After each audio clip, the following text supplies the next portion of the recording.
Yeah, I don't think you should be allowed to ski. Well, this will never go anywhere. Ha ha ha. It's been pretty wild since the inauguration. Yes, someone's gonna get hit. That's the problem. I'm not a big minerals guy. That's nice, but let's play the Spencer Newharth game. Which one's going to get more clicks? Mountain bikers over the last decade are the worst. I can't sit idly by. No. This has been a thing I've been thinking about for a long time. Which was a complete lie. A complete, utter lie. We're getting terribly local now. Yeah. As a forest supervisor, you got to wake up every day. Someone has to be pissed at you. Wow. My colleagues are still working. Probably kill me when they hear this.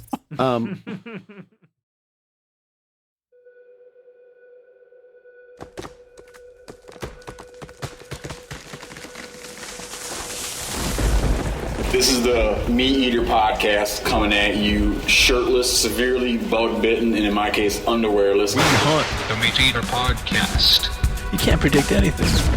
The MeatEater podcast is brought to you by First Light. Whether you're checking trail cams, hanging deer stands, or scouting for elk, First Light has performance apparel to support every hunter in every environment. Check it out at firstlight.com. FIRSTLITE.com. Joined today by Scott Fitzwilliams. Scott is here for a very important discussion about our public lands, our U.S. National Forest system.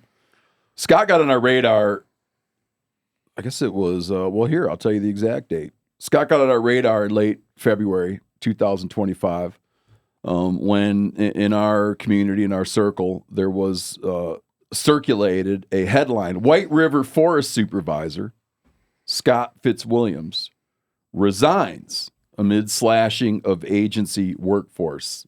Then the follow-up sentence, Fitzwilliams guided the 2.3 million acre forest for 15 years, helping manage soaring visitation and an annual $1.6 billion impact in Colorado. The most trafficked forest in the country, spanning 2.3 million acres. The White River National Forest has 11 major ski areas, 8 wilderness areas, 4 reservoirs, regularly hosts more than 17 million visitors a year. The forest supports more than 22,000 jobs with forest-dependent workers in its communities, including Aspen, Breckenridge, Carbondale, Eagle, Glenwood Springs, Meeker, Rifle, and Vail. Earning $960 million years, according to the Forest Service economic analysis of its top 111 properties. The term I'm not hip on, but properties.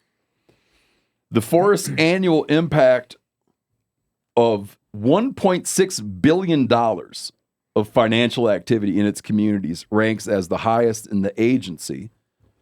And the gentleman we have here joining us today was prompted to leave that post at the age of 60 based on some of the things that are going on right now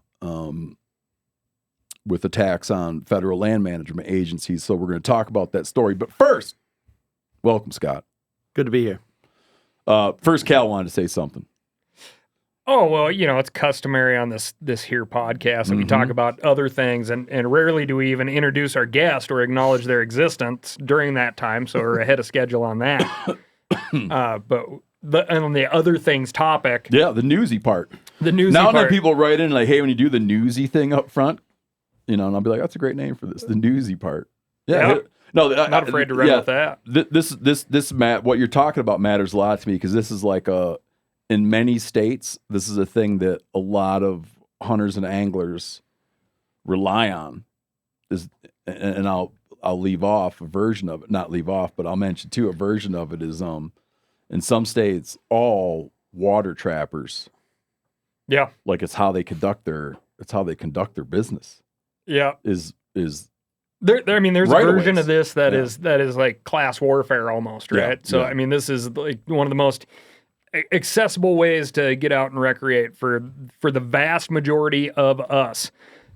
North Carolina Senate Bill 220, I think it got heard yesterday, but you always have a dog in the fight. So North Carolina Senate Bill 220, Section 4 specifically, if it were to pass, it would become illegal to launch a vessel, and this is primarily kayaks, canoes, small vessels off of the public road right-of-ways, meaning that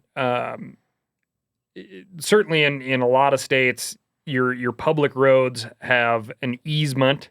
It's like shoulder to shoulder where you can park, and if public ground abuts that shoulder, it's legal access to that public ground, or in this case, public water. So you would be charged with, I think, a Class 4 misdemeanor in the state of North Carolina if this were to go through. As Steve pointed out, if you are a trapper, this is very important. But if you're even a large water angler, this would eliminate a lot of access to water, and it would, in a lot of places, become prohibitive to go fishing unless you have access to a larger boat. So let's be frank, it's a war on high schoolers and college kids. How else are they supposed to get in the water? Yeah. Oh, yeah. So all those bridge accesses. Around here. In this area, you go like cruising out north of town, west of town, northwest of town, every bridge. Absolutely. In the summer, you can't go to any bridge without some college kid climbing in the water. And I mean, what they tell you, I know it's a different state, but this is like a fight that gets fought. This is a fight that gets fought like stream access. It's like it's the same plot. No, what am I trying to say here? I'm trying to make an analogy. The same issue, it just gets fought in like little different micro ways. But this isn't just stream access. This could be a lake, a pond, like anything. Yeah. But I mean, like it's I don't know the particulars here, but it's usually coming like this. It's people there's some dude and he owns riverfront property or he owns lakefront property. And there's nothing that burns his ass more than looking out the window and here comes some dirtbag floating by. Yep. Catching fish. And he's like, how in the world could it be? How could it possibly be that I own this? In some cases, I own both sides, and I got to wake up to some dirtbag fishing. Yep. I mean, like, how? And then they get on the phone and whatever. Every other day, there's like a video that shows up of some landowner screaming at someone for being in the water that they're legally able to be in. Yes. You know? Every day. Yeah. So it's always it's like, and this is like they're putting it as a public safety issue. It's not. This is someone talking about, they're talking about something that's not what they're talking about. Does the person that proposed this bill own some land, some waterfront land? Someone has his ear. Yeah. Whoever introduced this bill may be friendly with some of those folks. You can picture the phone call. He's like, they're all I can't figure it out. When I bought this place, I thought, but there's all these kids floating by. They're parked up and down the road. Hell, someone's going to get hit. Yep. So this is... In fact, yes. Someone's going to get hit. That's the problem. You know? This is such an established form of access and use in North Carolina. There's guidebooks and maps of where it is, good places to launch, safe places to park, et cetera. So this is not like a brand new thing. All of a sudden, people started showing up to that dirt baggy spot that I have to drive past in order to get to my pay-to-play boat launch for my big boat. Mm-hmm. And that, yeah. So that's exactly what it is. So people need to be aware of this. North Carolina Senate Bill 220, specifically Section 4, would turn you in to a misdemeanor. Does this thing holder. contrast with like an existing access law in North Carolina, like a high watermark, public domain kind of thing? Yeah. So, oddly enough, it wouldn't touch the water access in the state of North Carolina, their water access law, but it would just say, as long as you try to do it from here to here, it's illegal now, and you're going to get a misdemeanor. One of the folks who wrote in on this sums it up pretty well. It says North Carolina has had a long history of excellent water access and has a constitutional right to use traditional methods to hunt, fish, and trap game. This bill seems to be in violation of that. So, Amen. Yep, that's one of the good ones. It's a war on college kids. It is for fishing. You know, I try not to do this, but now and then I'll catch myself just like looking through like stuff on social media, you know, which like never leaves me where I want to be mentally. No. But this guy's got a video so funny. It's like there's this dude fishing. He's like, you tell he's in a kayak or something, and he's got one of those like fishing GoPros. So it's not aiming. It's aiming at him fishing, but it's not aiming at like what's going on around him. But you can see that he's like at a bridge, and he goes, "Hey, buddy." He's like addressing someone. "Hey, buddy, I'm not trying to come after you on this, but just like, let me give you a little life advice. If someone's fishing a hole, you don't want to come in and start fishing it." And off in the distance, you're, "Fuck off!" Like a little kid. I saw that. Oh, well, you know what? I wasn't going to do this, but now, since we're on legislation. No wonder they're warring against those college kids. Oh, yeah. Rude bastards. No, this was a little kid's voice. One more piece of legislation. Peace. Years ago, I can't remember what the hell year it was. California made, in my view, an enormous mistake when they banned mountain lion hunting. They banned lion hunting with dogs. They banned mountain lion hunting. Now in California, thanks to this wisdom, they now 1990. Yeah, they now one of the funniest things about the lion ban in California. I might be fudging my numbers a little bit, but they're basically this. It was like hunters used to kill about 350 mountain lions a year in California. Take a wild stab at about how many mountain lions get killed every year now by animal damage control specialists. More. Around 350. Yeah. It was like, they were like, okay, dudes buy licenses and they hunt lions. Let's get rid of that, and then we'll start paying people to kill those lions and put them in the dumpster. And it's created where there's a problem now where, and like, I don't want to necessarily call it, I want to choose my words carefully. It has been observed in California that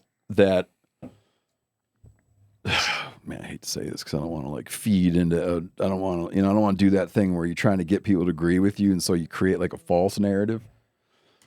It has been observed by some people who are like pretty good on mountain lions and pretty good on human wildlife interactions. It has been observed that in the decades since then, there has been less pressure on lions to avoid the kind of human-lion interface. Really good biologists, really good lion experts, dudes that we know. Bart George? No, Bruce, Bart. Oh, yeah. Bruce is hunting. Bruce is in Idaho or Washington State? Bruce is in Washington State. Yeah. Okay, whole career in chasing mountain lions. And he has observed that over the years in these states where they've put like heavy restrictions or banned lion hunting, you see an increase in human-lion conflicts because the lions just don't have a perception of like trouble. They don't associate humans with trouble. We've had on a researcher, Bart George, is even working on a project where they'll go out and they'll get a collar on a mountain lion that's causing trouble, like killing pets, killing livestock, whatever. They'll get a collar on it, and they'll see, can we train this lion to avoid people because it's wearing a collar, we know right where it is. So we're going to go and play the sound of human voices. When he was doing this project, he would use this podcast. He would play this podcast to the lions. and monitor how close can I get to the lion before the lion will move. And at times he would get 15 feet, 30 feet from the lion, playing human voices before the lion moves. Then they put dogs on it and tree the lion and mess with it. That's not the word he uses, but they mess with it. They harass it. Yeah, we did a whole episode on it. It's Yep. called Living with Lions. Living with lions. They worry it. That's what they say in Europe. They would worry the lion with dogs. And then you let some time go by, and then you come and play human voices to the lion. And is the lion like, oh, shit, these Here guys it comes again. These people are trouble, and he wants to leave. Well, Bart had found some positive reinforcement that some level of human pressure, some level of inconvenience around humans, and the use of dogs pushes lions away and makes them kind of like less inclined to come near human voices. We had on some guys on the show. We had Wyatt Brooks on the show, and Wyatt Brooks was hunting hunting shed antlers with his brother Taylen, and his brother Taylen was killed by a mountain lion in El Dorado County, California. And those guys came on the show, or sorry, Taylen, who's passed away, obviously did not, but Wyatt came on the show to talk about Taylen's death. In response to this, Senator Marie Alvarado Gill has introduced a bill, SB 818, which she views would enhance public safety and reduce loss of livestock by establishing a 5-year pilot program in El Dorado County during which permitted houndsmen with trained hounds may haze problem mountain lions away from areas where they pose a threat to public safety, livestock, or pets. That's great. I applaud it. I don't mean to trivialize it. I guess it's a step in the right direction. I would be so much happier, and I know it would take like an act of God, meaning an act of Congress, to undo the mountain lion hunting ban.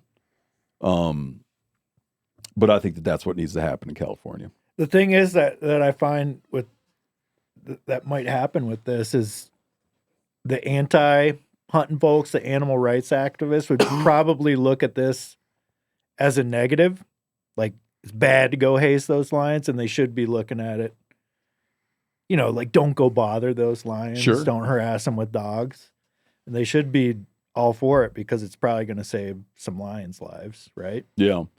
My view on it, and reluctance to dig into it too much, not reluctance to dig into it, but like choosing my words carefully, is I don't think of mountain lions like as a negative. Right. Like if I saw a mountain lion in my yard, I'd be like, cool. Mm-hmm.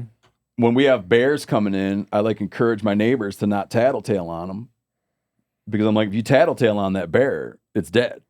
Yep. They're not going to spend a bunch of money and have some guy spend 2 days moving that bear 200 miles away so it can walk back here. I believe I told your wife one time, I'm like, Katie, you didn't pull the trigger, but you loaded the gun. I know. I'm always like, don't tattletale on bears, because if one person tattletales, they kind of like, we'll keep an eye on it. When 10 people tattletale, that bear's dead. Dead bear. When I lived in Eagle, Colorado, we're part of, near the White River National Forest, occasionally we would get reverse 911 calls saying there's a mountain lion in your neighborhood. No way. Mm-hmm. Usually in like late winter. And so that lion's on the hit list, right? Yeah. So in my choose my words carefully thing is I look at it I look at it as regulated mountain lion hunting under quota systems and bag limits and seasons is in no way detrimental to having a healthy population of lions. I think it was wrong. It was ill-advised to ban lion hunting. And I look at this as a positive because it's like a step in the right direction, hopefully. But I just can't act like I'm glad about it because I'm super scared of lions. Mm-hmm. Yeah, and Steve's trying not to use the fear argument. I don't know if there's been a study that definitively proves hunting reduces wildlife conflict, but at the same time, it's areas that don't have black bears don't have black bear conflict. and areas that don't have lions don't have lion conflict. I was doing some research for a project Steve and I are working on, and it was regarding the black bear situation in New Jersey.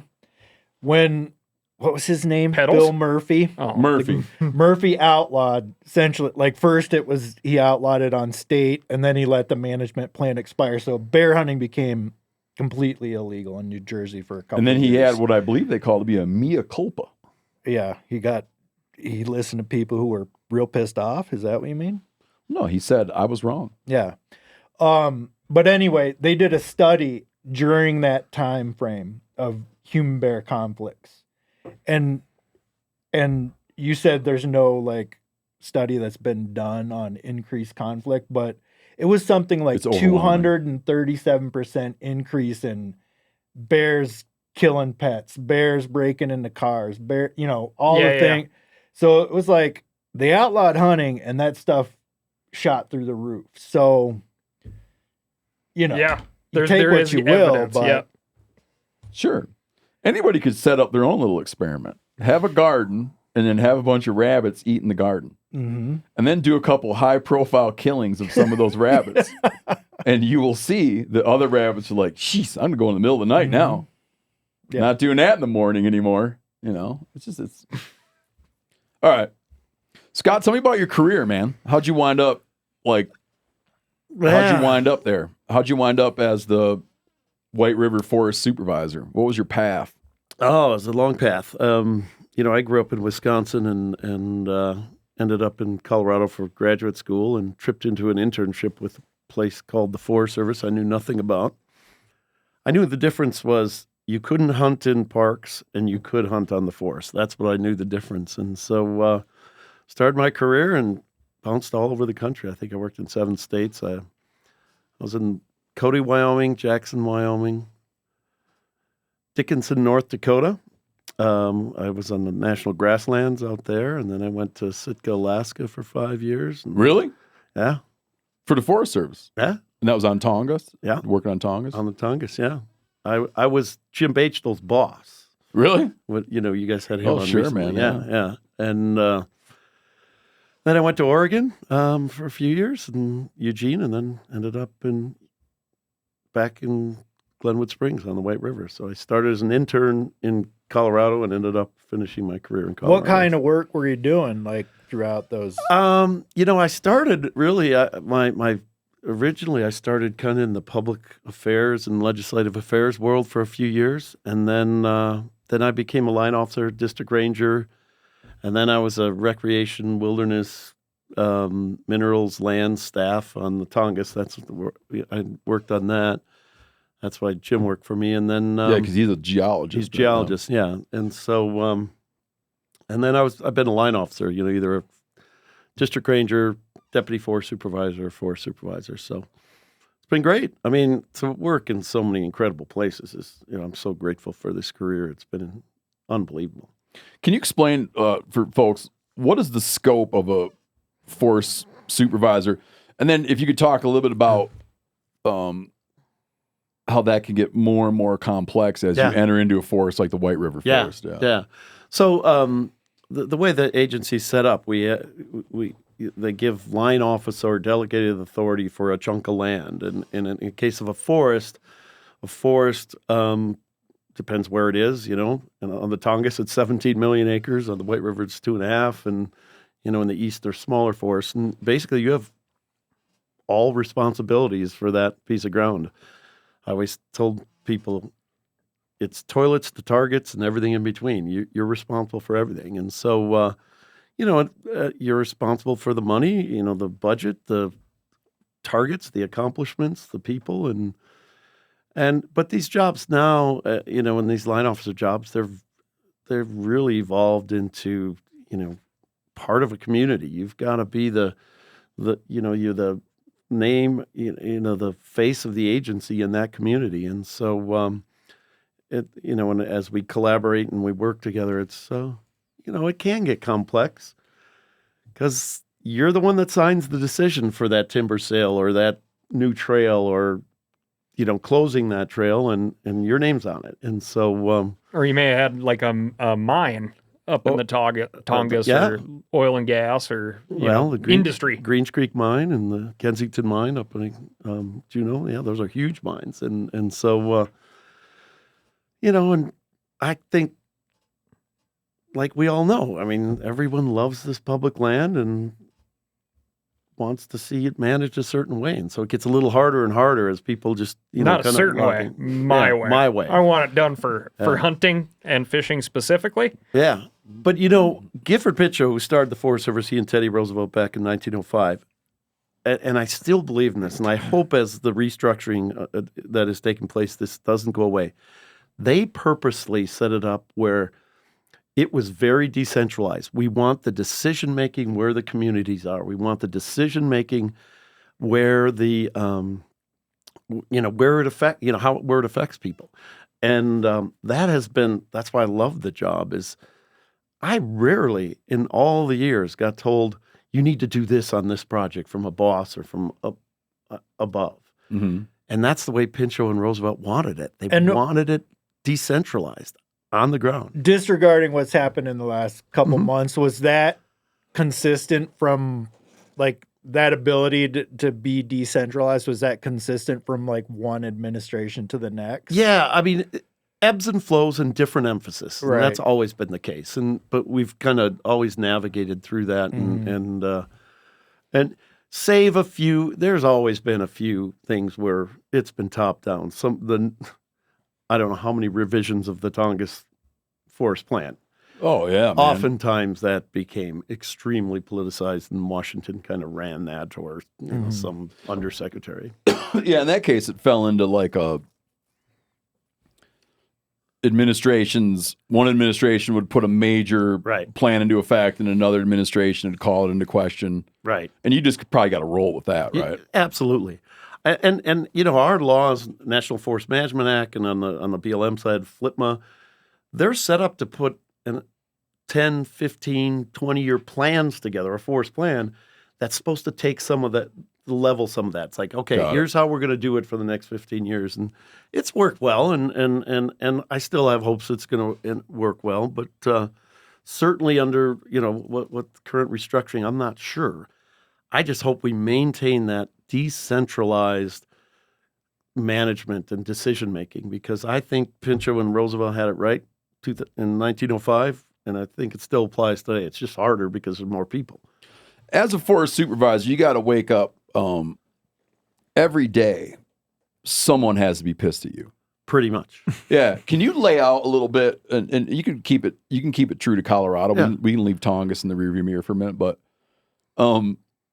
can you explain a little bit like the push and pull? Yeah. I mean, it's got to be like you got, just to give you a sense of what I'm picturing, you can correct me if I'm wrong. I mean, it's got to be like a lot of fire conversation, cattle conversation, logging conversation, access preservation conversations, huge conversations around wildlife, dealing with state game agency. Like who is trying to get a hold of you, throughout the year, right, to tell you how you ought to be doing things? All of the above, Steve. It ebbs and flows a little bit. Vegetation management, timber harvest, fuels projects can always be a pinch point for people. People, and certainly in Montana, Montana in this region is one of the most litigated regions as far as fuels projects and timber sales and stuff.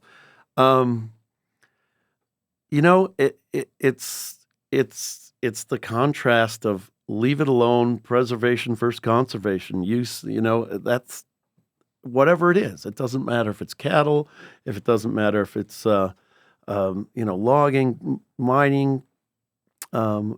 People just have visions of what their national forest should look like and don't want to change. It's getting harder because so many people are moving from places that they think it's a national park. Yeah. I mean, what are you doing cutting trees? Well, we've been doing it since 1905. I mean, it's part of our mission. It's in legislation requiring us to do that. And the toughest ones these days, and especially in places like Vail and Aspen and Summit County, is individual landowners with easement or a lands issuer needs something. They're tough because they're generally rich and You mean they you're know talking people. like second homeowners that butt up against? Exactly. Yeah, there's a lot of that. That's been really challenging over the years, but it's all challenging. But it's all. But like help people understand what you're talking about. I have a sense of what you're talking Yeah. about, but say people that aren't real, that don't follow the politics of public land. as more and more people move into the urban the forested lands, a lot of it they have to get an easement from the Forest Service to put a driveway in, or to put a power line in, or to, or they have a crappy survey and they ended up building part of their house, which happens all the time on National Forest System lands, and then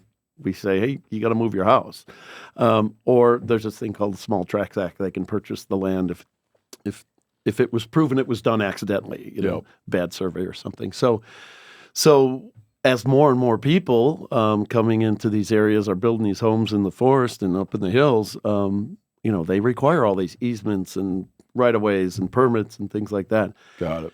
It's one or two people that consume a tremendous amount of time, and they just don't understand. Because they're lawyered up. Totally lawyered up. Yeah, and they and they know people. Well, I'm going to call so and so. So that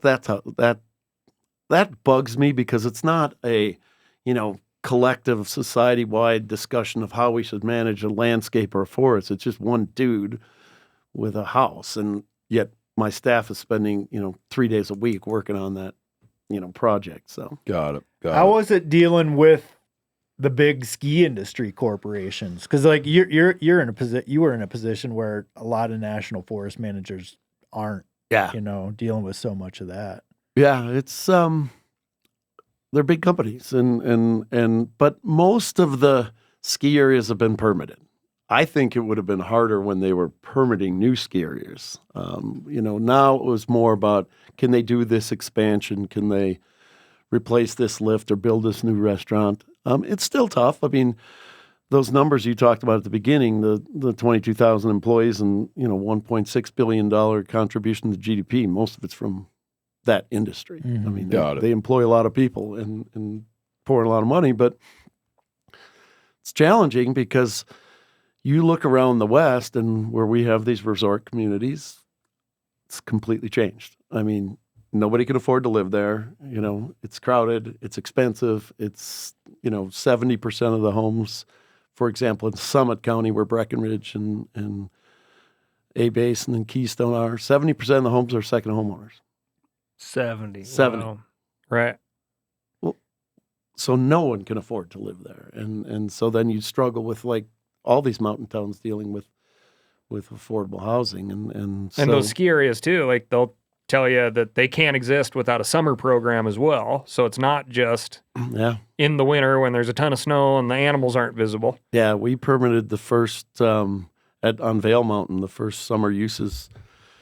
The Congress passed legislation to allow them to do things like zip lines and, alpine coasters and things like that. And we were the first forest to do that. The part about our forest is the White Rivers. All the big resorts are there. And so we're always first in experimenting with whatever it might be. But, they're a good partner, and they're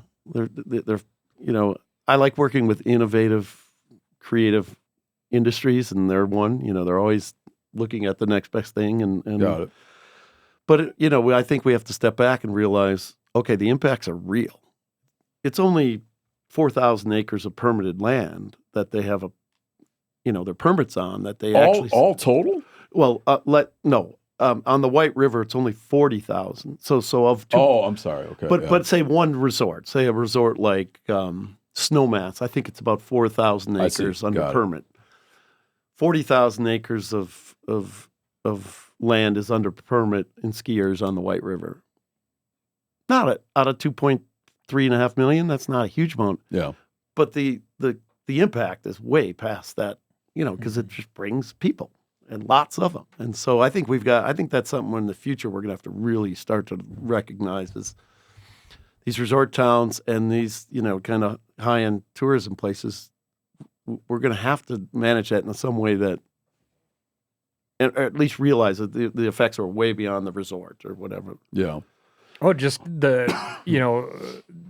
all these towns, like that is the industry It's support the ski areas over anything else. And when I used to go to meetings in the ski town that I lived in, it was just amazing, like the piddly stuff that the community would get involved in, like horse shit on mountain bike trails that were actually just game trails that people started riding mountain bikes on. And the like amount of noise pollution the mountain would put off during non-ski season times of year, right? That, I mean, if you got up at elevation where they were doing the work, you could hear almost conversations a lot of the times from miles away. Yeah. I don't think you should be allowed to ski. The trash associated Where do you stand on that, is Steve? insane too. That's like you go hike the ski lift lines, during non-ski season, and the amount of shit underneath the chair lifts is just great. And they do like cleanups and stuff, but I mean, there's so much stuff. Yeah. How much does it cost for a ski area to permit, say, 4,000 acres? Like, is it an annual thing? Yeah, How does that all work? it's a really complicated formula that I can't explain, but it's based on the revenue you derive from activities on national forest. So if the lift is on national forest, a restaurant's on national forest, obviously a permit, the pass. So it's, on our forest, which was by far the most, it was 65% of the entire nation's fees collection. We collected about $28 million from the 11 resorts. Wow. Yeah. Is it fair to nationwide- call it like a profit share, or does it not work as a profit share? It's like a revenue share. No, it's just like a permit. I mean, just like a grazing permit, they pay. No, but you said that they pay relative to revenue. Yeah. No, they it's just So if their relative business to the- tanks, if their visitation tanks, they'll pay us less money. okay. Yeah, exactly. There's a minimum, obviously, but Yeah. their businesses aren't tanking of late anyway. So nationwide, we collect about $35 million off of ski areas in the country. Here's the little catch: is not one penny of that comes back to the forest that it was derived Generated from. on. It is the only thing we permit that no money comes back to the local forest. And there's been a act in Congress called the Shred Act that has I forget what it acts ski area, but anyway, That was whatever it stood for was an afterthought. absolutely They just Had to wanted come up with the good They wanted to acronym. be shred. The We'll figure out right. that rest later.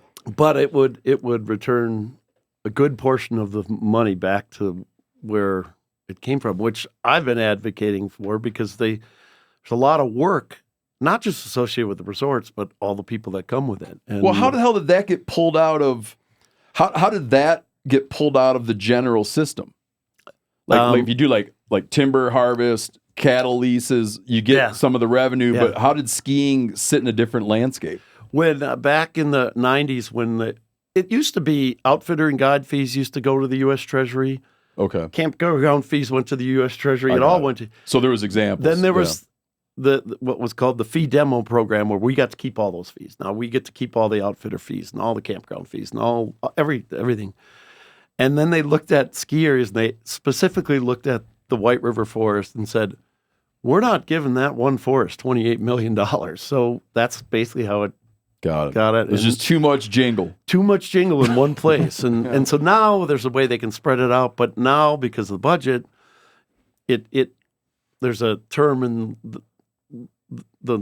in Congress, legislative Congress, in the budget bills, called scoring, and it's like golf. And I know how much you like golf too, Steve. You don't want to score. The Office of Management Budget gives a piece of legislation a score, and it's a financial score. And the more you score, the less chance it has. So, in that case, I'm sorry, I'm not following. it's a budget score, and they would look at it and say, okay, that's $45 million that's normally going to the U.S. Treasury. Okay. The 10-year score is $450 million. Okay. You don't want to score $450 million because they say you got to find that money somewhere else, because we're not going to, lose that $450 million over 10 years to the Treasury. So the problem is it scores. OMB gives it a score of 450 million for a 10-year. So it hasn't been passed. Bipartisan bill that has significant support on both sides of the aisle, but it's just what it is right now. It's a bummer because it's the only fee we collect. What when you run a forest, how do they present to you, or do they present to you some version of a P&L?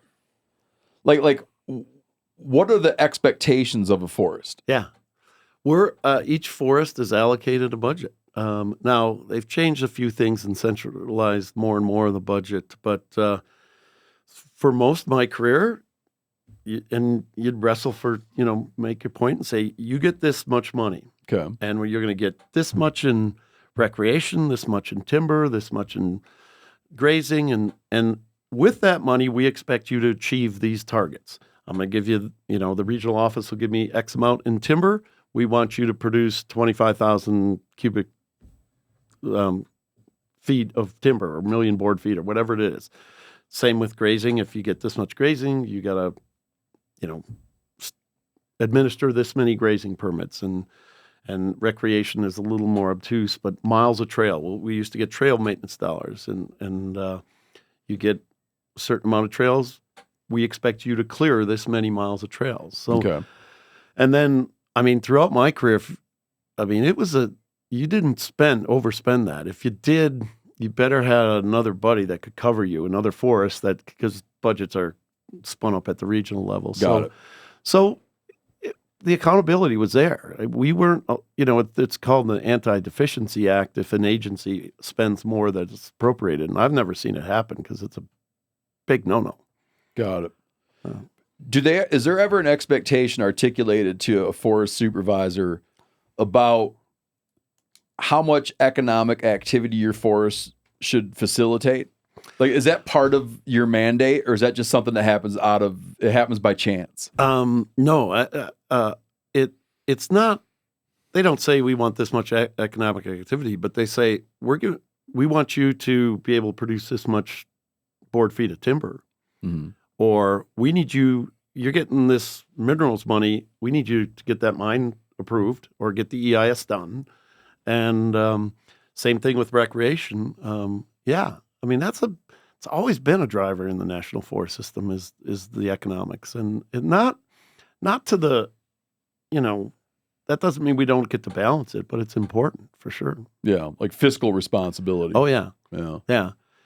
That doesn't mean there's not areas to improve.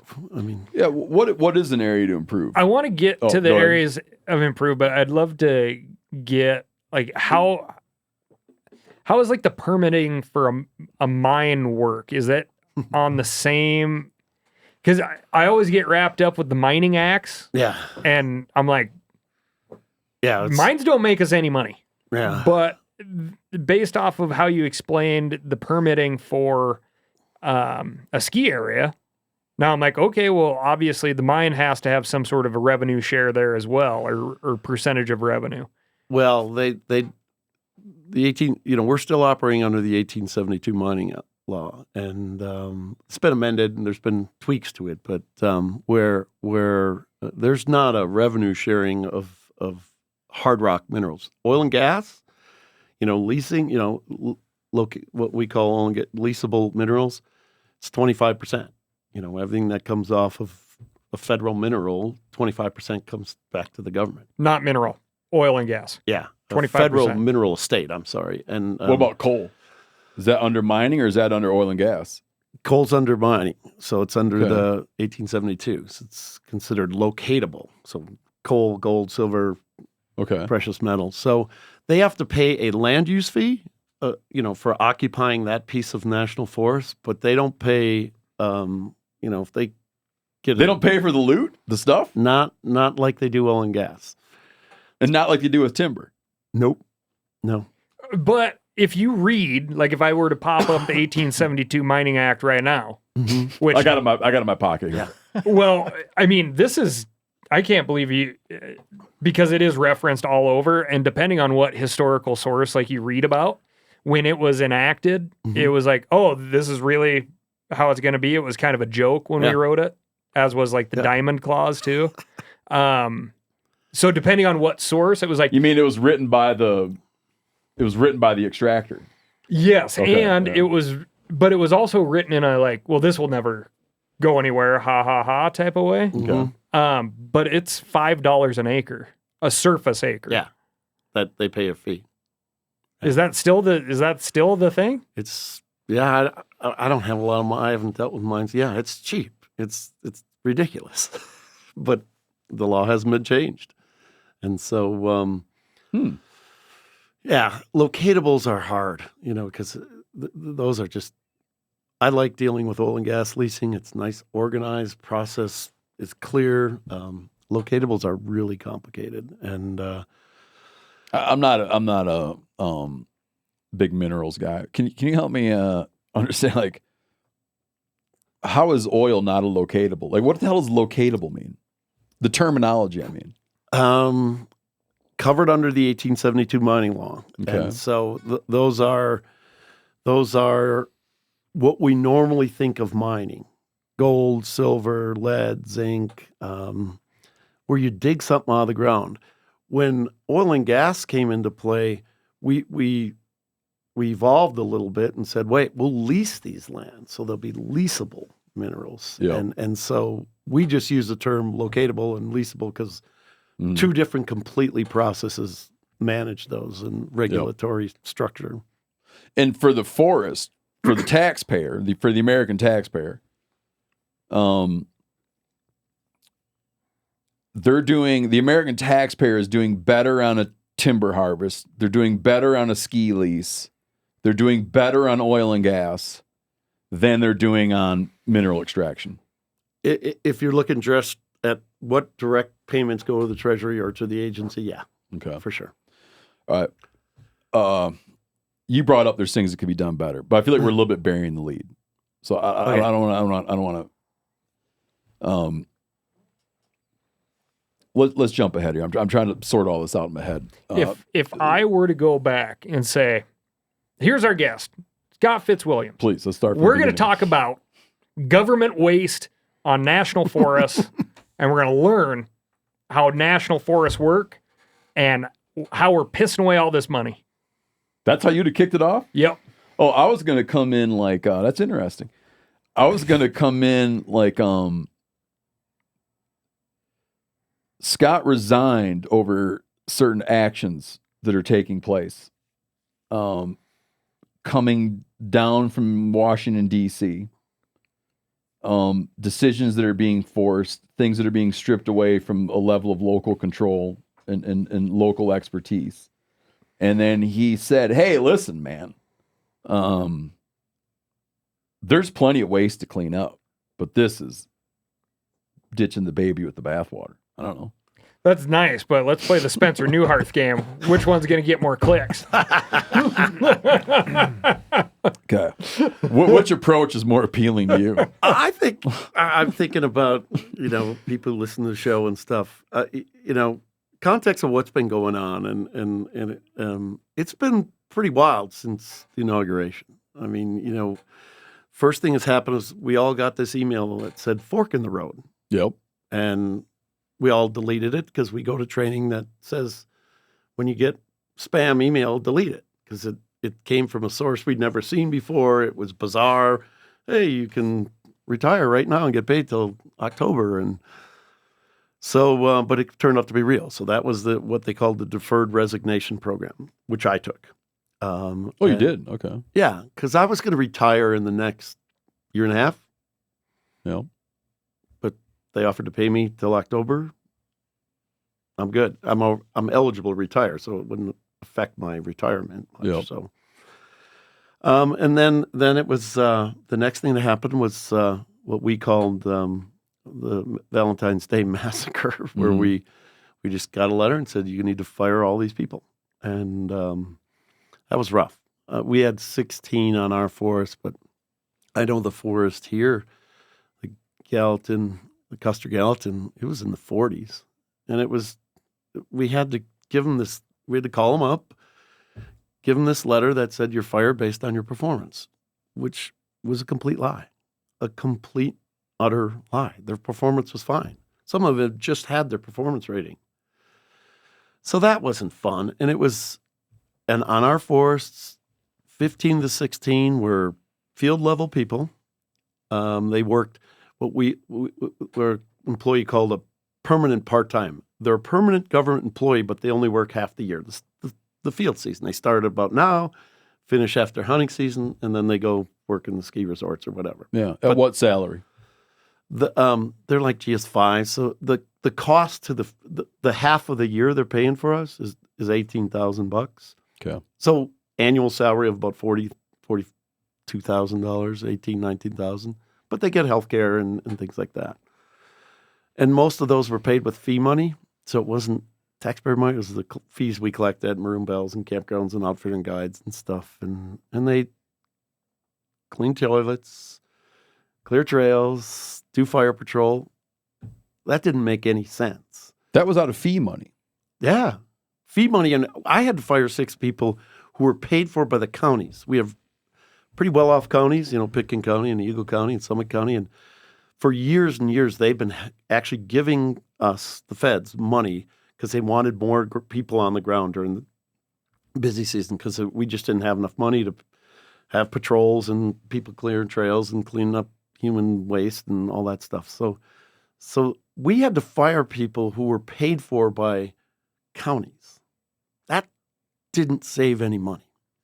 That's what was. How common is that is there other forests that have similar systems where they're? Yeah. Lots of forests have, the other big fee we get is we get grants in most, I don't know how much in Montana, but certainly Wyoming, you get grants for what we call the sticker fund, where your ATV stickers and your snowmobile stickers. Sure. The state gives us money to hire people to, have ATV crews. And so we had to let people go that were paid for by the state. Yeah, because your off-road vehicle stamp, your OHV stamp that you can, like in Montana, you can buy it online with your hunting license. That's specifically earmarked for trails and possibly a campground too. Yeah, and trailheads. And I'm more familiar in Colorado, but it's a great source of money. I mean, and we had whole crews that were paid for by the state, some of which, because they were in this probationary period, we had to fire. Didn't make sense. That's when I started to think, this is not a restructuring. Why did it need to come as it was a performance issue? That's just like a legal. Yeah, I'm sure they're anticipating litigation, right? Yeah. Which they ended up losing, and some of these people were judges ordered in some states and some districts are now back to work. I'm not sure what is efficient about. We paid them the whole time that they were fired, because the judge ordered back pay, and so there's nothing efficient about that. Did you feel obligated? Oh, I don't know if you can answer this, but did you feel obligated, like you had to have the official, like you're fired based on performance conversation? Did you feel obligated to have another conversation with them and be like, look, my hand, like I can't. Yeah. Oh, yeah. Yeah. And I'm sure I would have gotten in trouble for it, but right. I just told them this is not true, and it's not true. Right. And so that was just hard, and that's when it really started to hit me. Like, the next thing they offered was a voluntary early retirement program. So tons of people are taking retirement. So you're losing. We've hired all our new employees, and now people like me and many of my colleagues are bailing. So we're losing the institutional knowledge, and then they just offered fork in the road too, because they didn't get as many as they wanted. So. And then we expect reduction firings. You didn't take any of that, you're gone. Coming in the next couple months. And so I just I've never ran away from a challenge. In fact, I love to fight all kinds of fights, but maybe I'm just too old, and I was like, I can't be part of the dismantling of this organization. And then that's how I see it right now. It's we're just, there just doesn't seem to be a plan. Like, okay, let's sit down together and figure out, or give us a number. Say, Forest Service, you need to cut 20%. And let us figure out, okay, that's what we don't need. It was just this random, bizarre, go fire these people. Okay. Yeah. That didn't make sense to me. And I didn't want to be part of that because I can't support it. I can't. But would you say your forest was like without waste, without No. inefficiencies and yeah. frauds and things like that? I tell you, in 35 years working for the government, I've seen inefficiency, saw some waste. I didn't see fraud and abuse. I can't recall like an actual fraudulent activity. I've seen contractors try to defraud the government, where we paid a contractor to do something and then they didn't do it or fudged it or walked out on it or defrauded it in some way. But I haven't seen like people defraud it. Does it go on? I think in the context of natural resources, the fixes I was hoping for was one, and I don't know if, I bet you my colleagues in the Park Service and BLM would similar.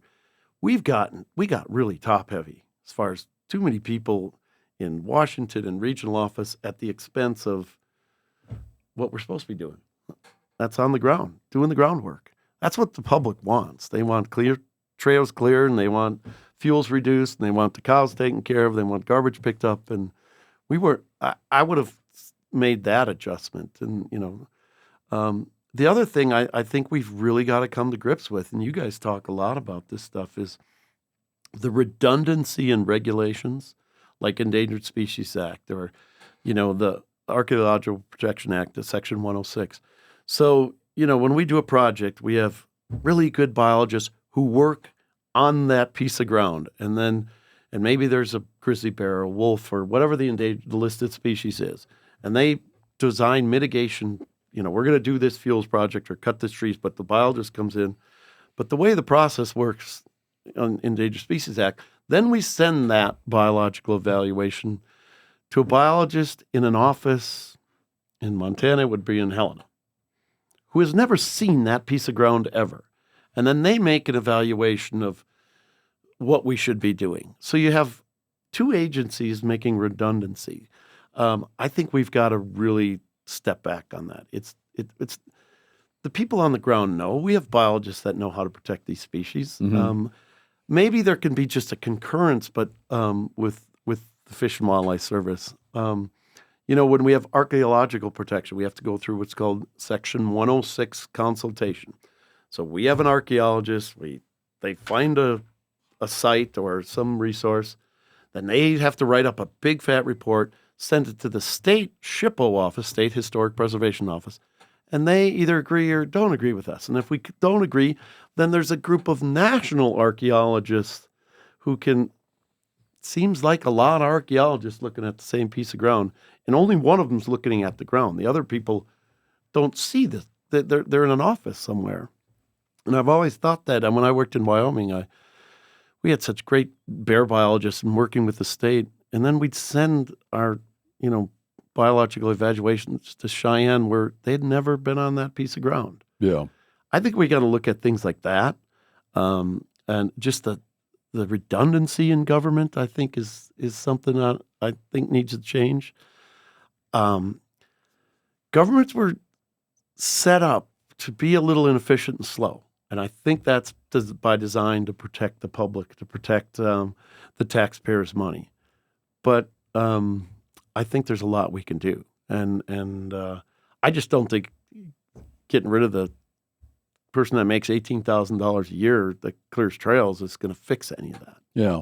When I've looked at the cuts that have come to the federal land management agencies, and I'm singling them out because it's of interest to me and because I know some stuff about it. Right. I've wondered aloud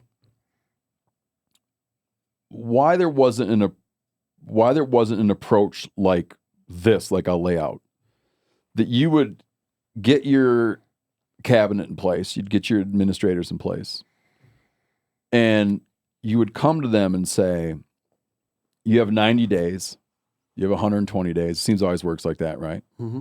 90, that's like the magic Yep. numbers. You have 90 days, you have 120 days. It's like doing 12 reps when you're exercising. Right. Just the number of people. Why not 7?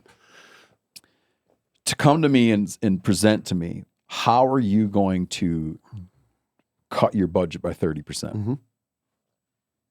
And then you have the professionals in these spaces make a proposal. In your mind, like, why was that not the approach to use?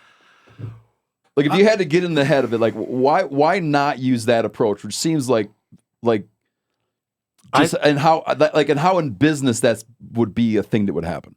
I don't know. I think there was just a more urgency than I've ever seen. I'm trying to think of how many administrations I've been through. So the first change I was through was when Clinton got in office. So someone add up all those presidents since I've been working. But the urgency in this one just seemed to be, we got to do it now. Mm-hmm. And that's why, we just sent out and fired people and things like that, as opposed to, you need to give me a 25% cut. I don't know. I don't care how you do it.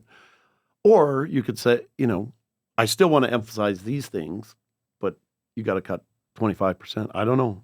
That would have seemed to make more sense. And then why let people like myself or others, like, there was no rhyme or reason to who we let take this early resignation program, deferred resignation program.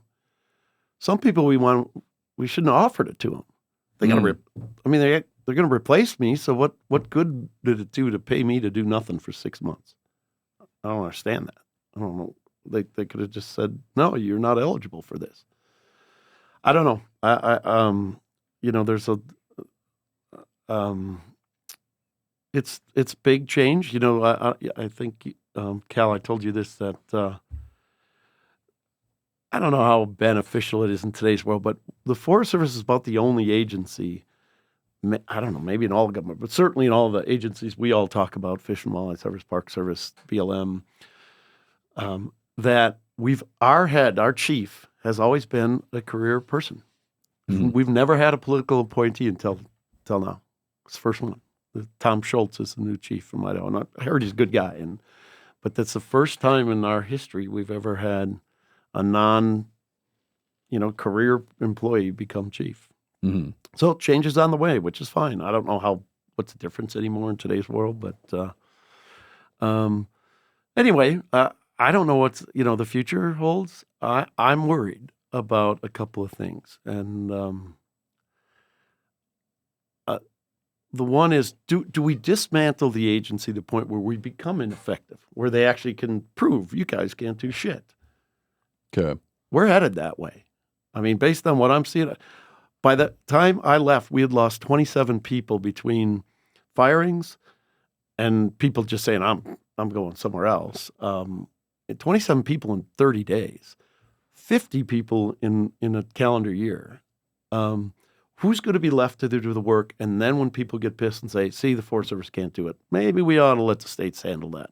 Can I interject? It seems like that's always been you've probably seen this, Cal, Brody too, some of the outfitters that we've worked with over the years, some have good relationships with the Forest Service, and I've often heard outfitters refer to you as the Forest Disservice, right? Mm-hmm. Yep. And then now on the Instagram, when you can see sort of some people the ones that are on board with what's going on now, they're like, listen, I've been cutting this trail out myself way before any Forest Service trail crew comes in here and does this. We haven't relied on them anyways, because we've been in here doing it because this is our business, right? Yep. And, right? That's like a common thing. That's always been a theme, right? Where Absolutely. And it's also been true. When I was guiding in Wyoming,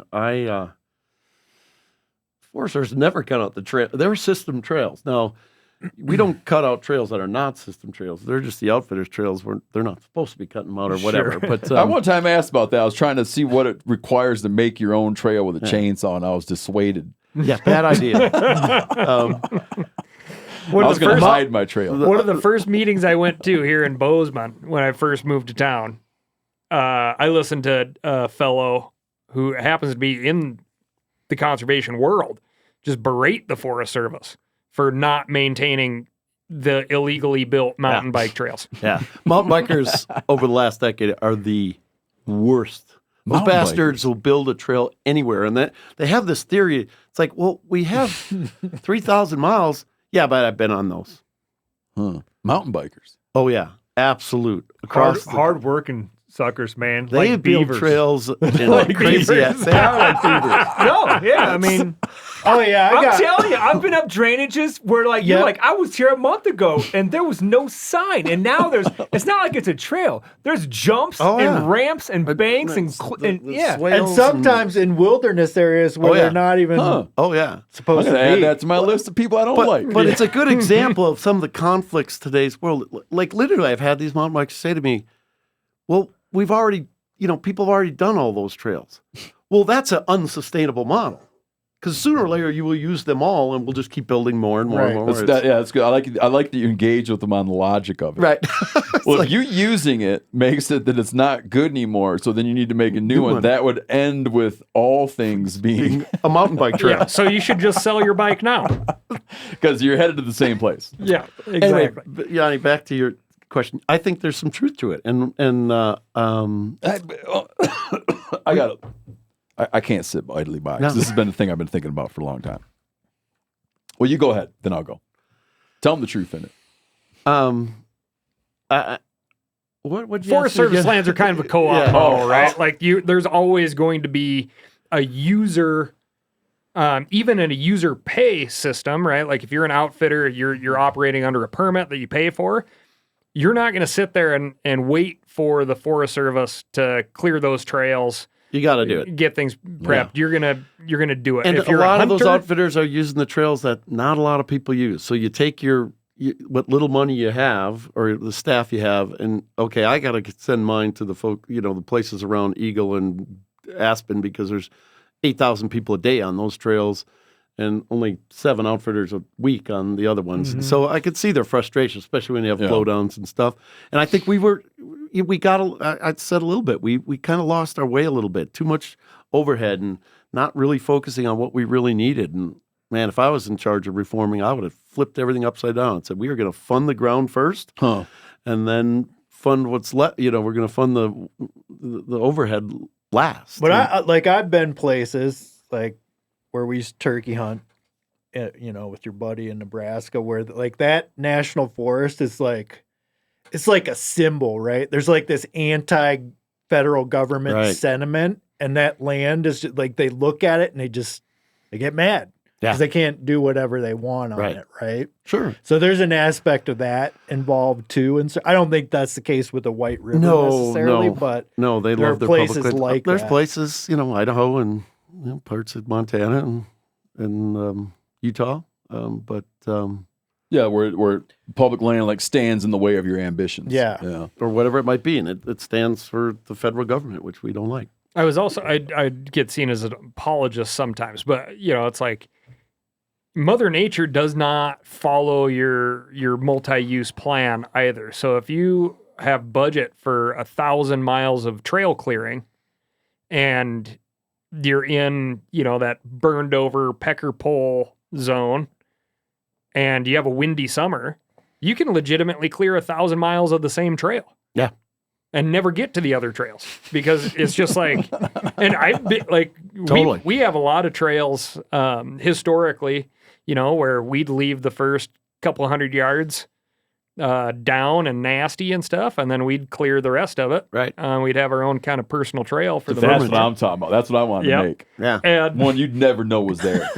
but man, You had to go through hell, and all of a sudden, like, whack, you're on the trail. you could go in there and do like a full 72 hours of busting your ass, cutting trail, and even make a nice little stack of firewood for yourself when you come in there later. And the next weekend you go in there and you're like, oh, Trail's gone. yeah, trail's gone. It's as if nobody had ever been in here. Yeah. Yeah. I want to speak to a thing that you alluded to. And do you remember how earlier we were talking about mountain lions? Yeah. And I'm like, my end goal is to restore mountain lion hunting in places where it's been lost in the service of myself as a hunter and other hunters. To get to that end goal, I wind up feeling guilty if I were to play the card that mountain lions are these terrible, dangerous creatures. Like the ends, in that case, like the end wouldn't justify the means, right? My end goal is that I want lion hunting, Right. but I can't get there through a disingenuous path of Fear-based. sowing fear of mountain lions. Got it. Right, which is a tempting way to go. Hell yeah. It's effective too. Yeah. The minute you tell everybody, listen, mountain lions are going to kill your kids if we don't hunt them. It's right up there with predator control. It's a way to get Totally. where you want to get. Yep.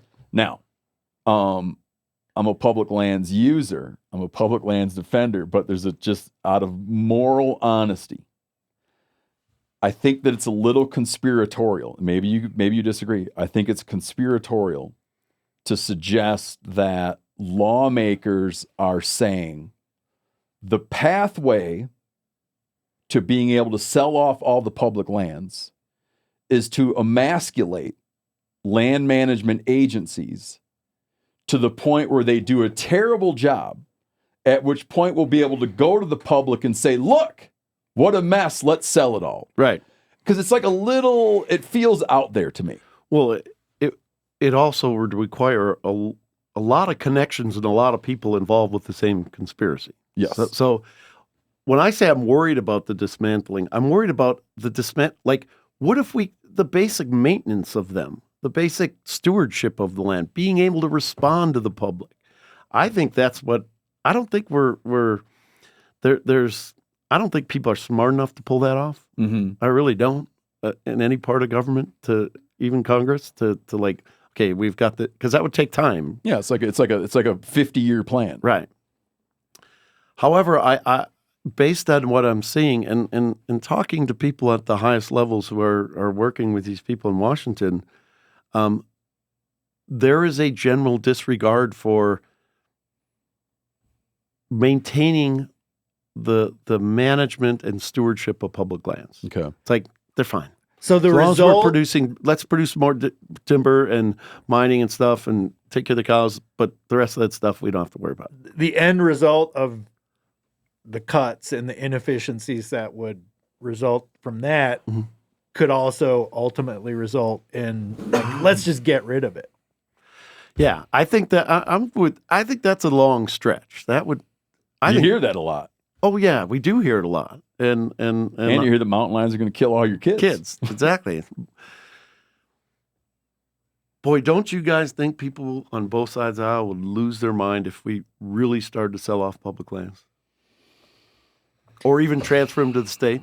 That has been, in 2015, it sure looked like that. But People lost their minds in 2015. Yeah. I don't know if there's been a fundamental shift, because there's been I think it's a little harder right now to pick and choose policy, and there's more pressure to get aligned on a wholesale across the board fashion Right. within ideology. And it's harder to go like, yeah, oh, that's great, but this thing, no way. Right. Right. It's kind of like there's a temptation to endorse an entire initiative for fear of cracking Right. the coalition. Right. But where I say that, and I was feeling that. But in looking at, it's been interesting to look at conversations around tariffs. Right. Now, when you get into people's money, you find there's a lot of people going like, no, didn't like this, don't like this. Not what I signed up for. Mm-hmm. I didn't sign up for losing millions of dollars overnight. So there you see people that are aligned with an ideology, Right. saying like, hey, man, I'm into all this, but this part not into. Right. So you're seeing that around the tariff discussion where allies are starting to pick apart what they don't like. So we'll see. Cal and I messaged about this over the weekend, where Senator Heinrich, who's a Democrat from New Yep. Mexico, avid hunter, Great guy. he put forward a piece of legislation saying, hey, let's leave selling federal public lands out of the budget reconciliation process. It didn't pass. what I thought was really interesting is our state, we have 2 Republican senators, Senator Daines and Senator Sheehy, supported it. Yeah, I saw that. Zinke too, right? Yeah, Zinke. Well, he's House, yeah, House, but but he was- he yeah. verbally supported it. Yeah. So, in this state, okay, in Montana, you can't win. You could lose elections over public land issues. You have to. You cannot win. You have to be pro public lands. Yeah. In this state. And they were outliers in their party, right? Yeah. This thing that Heinrich did didn't pass. Didn't pass, yeah. 51 to 49. It's close. That adds Yeah. up to 100, right? Yeah, one Democrat did not vote, and Sheehy and Daines were the only Republicans to So vote for it. in that case, when you say like people, Democrats, Republicans, whatever, would lose their minds, I don't know. Like, I'm not like a DC insider. I don't know all the Yeah. conversations that went in, but I think that it was clear that like Montanans would lose their minds. Yeah. But I don't. Montana's a small state, But even so, I've been digging into like land big, use, small, right? small population. Sorry. Nevada, Nevada successfully lobbied for larger land sales on the BLM Yeah. side for affordable housing. Right. So far, they've sold 18,000 acres in the name of affordable housing. 18,000. 18,000 acres of BLM ground since 1996, I think. How affordable is the housing? There Nobody isn't any. knows. But That I laugh when I think about the affordable housing aspect of it. It's 'Cause I'm like, easy really? button. Well, there isn't any. They didn't. Yeah. Unfortunately, I mean, there's people on both sides of the aisle who are like, oh, yeah, we do need affordable housing. If this is the way we can do it, we can do it. But the math provided by Bloomberg Law yesterday was 30 acres out of that 18,000 have actually gone towards affordable housing. And 30 acres out of 18,000. Like right. tiny houses? Like, what are you talking about? Well, and that's the thing. Probably Is that deed restricted houses and things like that. And, a huge pushback, right, is you have landowners who strategically purchased on the edge of BLM being like, well, that stuff's always going to be open.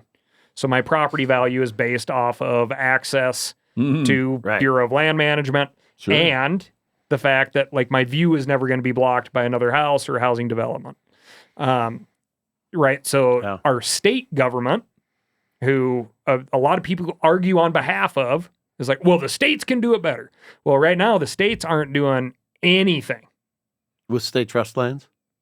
Well, they're not mandating any sort of restrictions on Right. second or third homes, Got it. deed restricted housing. They're not doing the work, but they're asking for more land. Interesting. And this is an extremely unpopular opinion, especially for a Yours dude is. who goes up to Helena and talks to these folks. They don't want to hear it. They just want more land. Right.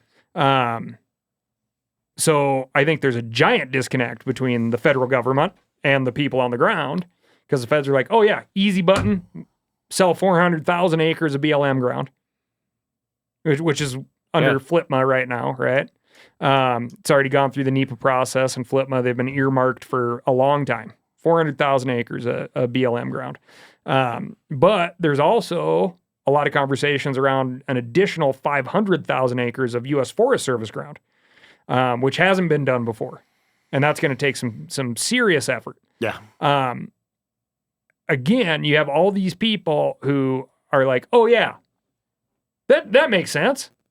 Public land sales on behalf of this to address affordable housing. But nobody's actually doing the work to address affordable housing. They're just saying, if we give this over, people are going to be like, oh, see, the government's doing something about this. But it's not, there's no follow through. No. And living in places that you guys are familiar with where there's very little affordable housing, it's the biggest issue. I've spent more time in the last 6 years of my career dealing with housing and affordable housing. We actually have a program. We got the legislation passed, and we're the first one in the country, the White River. I got to stop saying we, they. And it was in the 2016 Farm Bill. President Trump actually signed it. where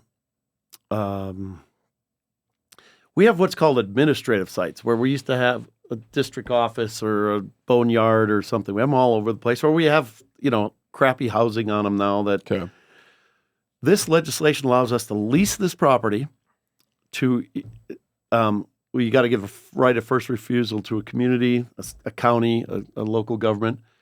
And in exchange for the lease, they will build us employee housing, and then they get to build all affordable housing. So we have a project in Dillon, Colorado, where we have 11 acres, beautiful, overlooking the thing. We used to have like 6 crappy, falling apart Forest Service houses on.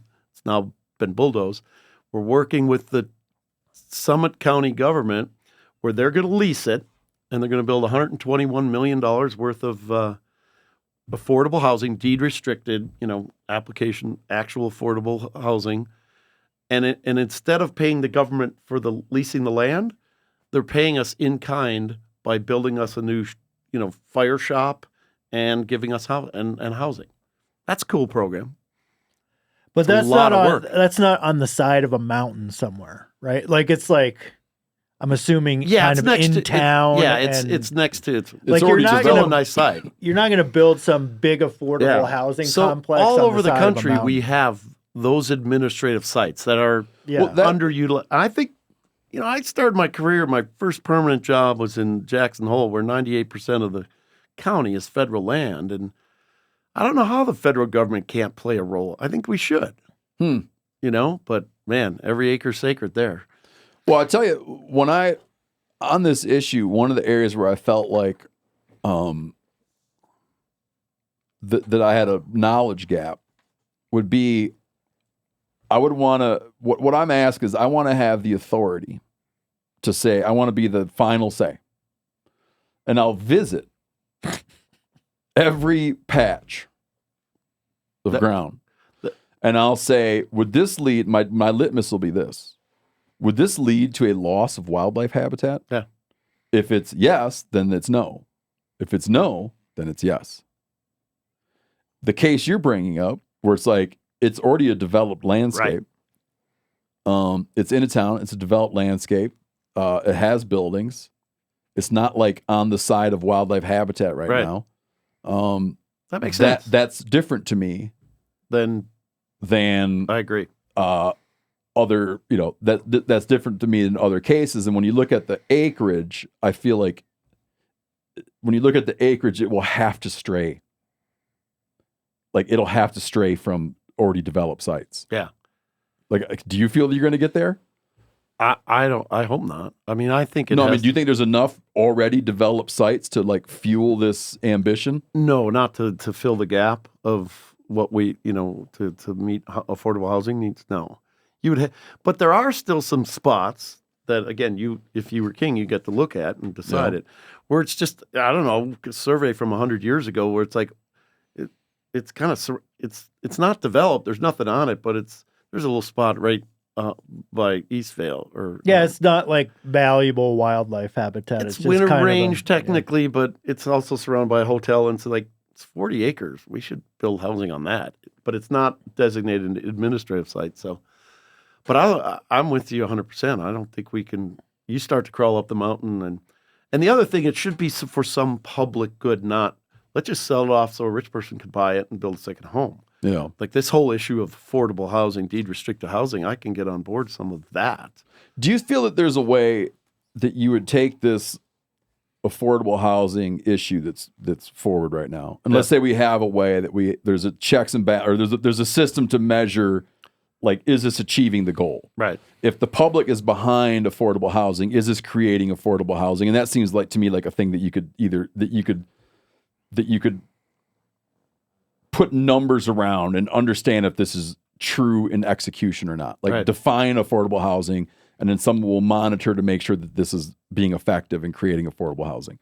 Is there a way to get there with land swaps, where if we define like these are like marginal pieces, isolated pieces, marginal pieces of wildlife habitat that are close to urban centers or suburban centers, we're going to open these up, Is there a way to pull this off where there's not a net loss in public acreage and we get better stuff instead? I think we could get a gain in actual acreage. And I think that's kind of been the trend because the place closer to the resort, if you will, or closer to town is going to be worth more than some stream side up the hill, some inholding up the hill. So I think that's a great way to do it. The problem is I don't know if the states could do it. I guess the counties would have to zone that to say this has to be affordable housing. We're not helping the situation if we're just making more second homes. Mm-hmm. That's what's wrecking all these communities. Well, look at Park City, Jackson Hole, All Big of it. Sky, It's all second homeowners. Bozeman. Like the neighborhood I live in just filled up magically with the heavy snow gone, including my next door neighbor whose sidewalk I've been maintaining in their absence. Right? Yeah. There's a shitload of housing there that nobody is living in until the weather gets nice. Or the VRBO or whatever. If you look at the newspaper here in town, it's been every week. There's been that affordable housing thing. Nobody liked that in the Gallatin Valley. We need it, just build it somewhere else. Well, yeah, exactly. And Ketchum, Idaho, there's a great project for housing for Forest Service. It's the same leasing program, yeah. Yep, same leasing program. The town doesn't like it. It's going to put too many people who go to the bars, was one of the quotes, in one spot. The bar owners are like, sweet. The other... Bunch of Forest Service What built this town, makes this town great. Let's not have them here. Yeah, the other affordable housing project that they did squeak through in zoning to get one more level on an existing property downtown, right? That all turned into VRBOs. Yeah. There's no affordable housing there. And so you cannot tell me, like, it'd be like, you parents should chime in on this. Okay. Your kid's like, I can't live in my room anymore. You're like, well, why is that? Well, I got too much shit everywhere. Sounds familiar. I need another room. Do you go... To which I say, well, why don't you... Clean up your room. Yeah. Right? And that's the situation that we're in over and over and over again. I mean, examples everywhere. It's like, well, we don't want to block people's sight lines by letting somebody build a 4-story building in town. Mm-hmm. Yeah. So we would like to build up on that hillside or in that migration area or in Winter Range because we can't affect anybody who's lived here for 30 years. Park City, Utah, right? That is a fully itinerant workforce. Yep. And all of those houses, like you go through, like I haven't been there in years, but it's all like old mining house, single story, little tiny homes that are overwhelmingly like VRBO vacation rental properties. Yeah. Right? It's like we can't ignore that problem and expect this new acreage Right. If you're not magically going to fix do it. we should the going to the public land should be towards the end of the resort, more of a last resort. But if you're going to do that while you don't control short-term rentals, you don't control the number of second homeowners, again, it's not going to be sustainable because we're going to be in the same place because there'll be more people that are going to buy this land and use it for second homeowners. You got to address the affordable housing. It looks like Bozeman's building a lot of apartments. Are those deed restricted, any of them? Or I'm not sure. I was just the last couple that have been in the paper have been in the downtown core. Like there's a conversion of a senior citizen center that would allow a lot more people to live downtown. People are up in arms over that. Yeah, that I don't understand getting up in arms over that. Man, it's just like, where the hell? That's a great place to put people. Right. We just don't listen. We're all here because we love the out of doors, but we'd rather construct more stuff on the out of doors if it affects my parking downtown. No, we're getting terribly local now. You brought up land swaps. Did you administrate much of that? Because that's a big thing that we talk about, especially now with corner crossing. Back up in the news, where it sure seems like you could just quickly make a bunch of these quick moves and consolidate the private people's spots, and then not have the private inholdings on the forest of the BLM, and everybody would be better off. How come that's not easier to pull off? You said quickly, and I was thinking there's a 64... Well, quickly, like 20 years. We have a 64-step process for land exchanges. Land deals are hard. You got to appraise everyone, and you got to... So that just, title work, that just takes time. And when you're using, checkerboarded land or trying to consolidate, I think you're right on. I think we need to do more of it. It's getting a little harder. People are getting punkier about it. It used to be like, oh, you give this little part up in town to someone, and then you get all this acreage or close to town, and everyone loves it.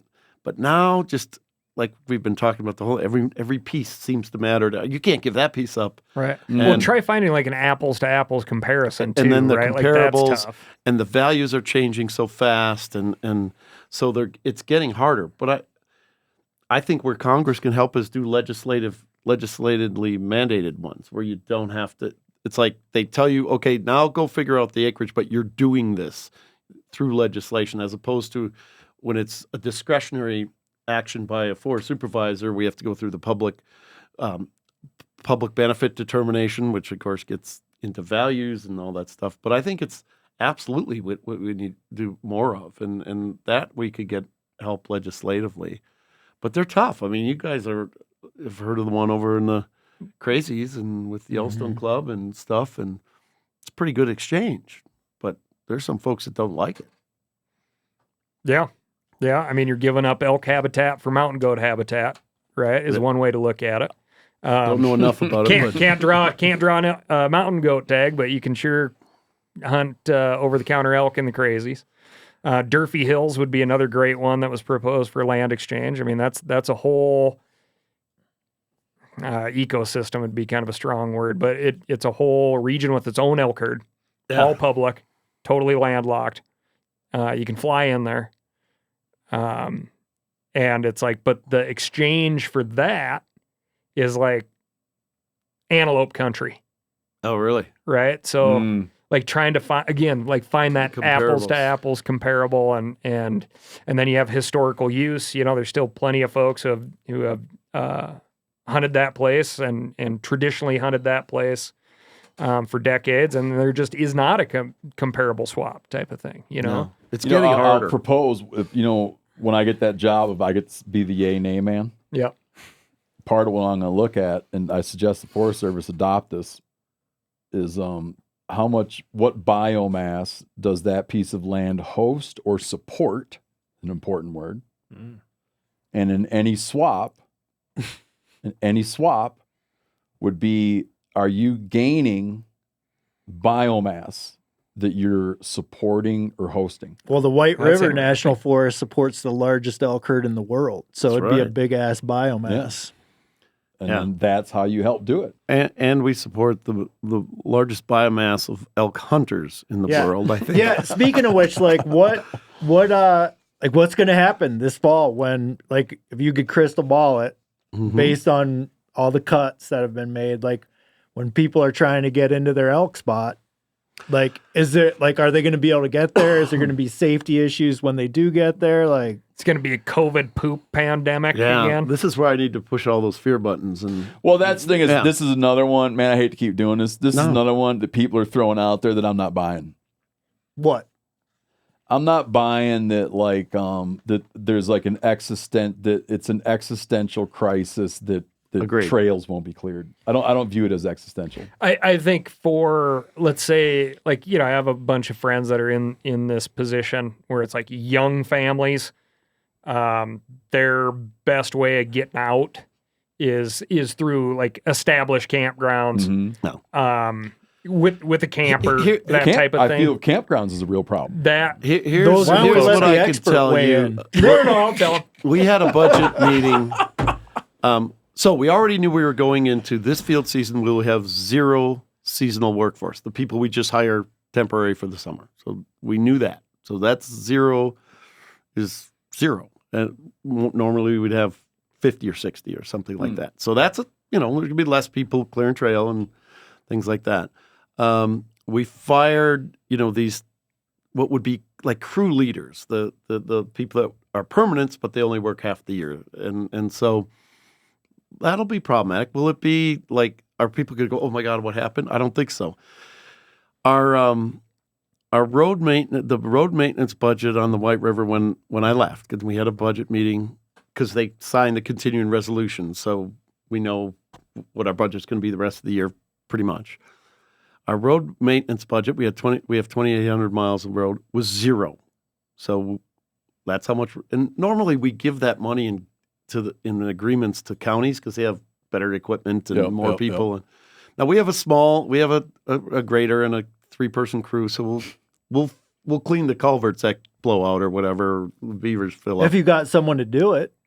Yeah, we have 3 people. We've lost 2, but so for you folks in you recreationists in the forest over there, if you see this 3-person crew, I'm sure they'd really like to know the areas that also need work. That's right. I'm sure the road system feels existential is maybe too big of a word, right? But the road system, that work feels to me like a real issue, right? But it's also something. It's like 1 year you may not notice it, 2 years, 3 years, just like a road.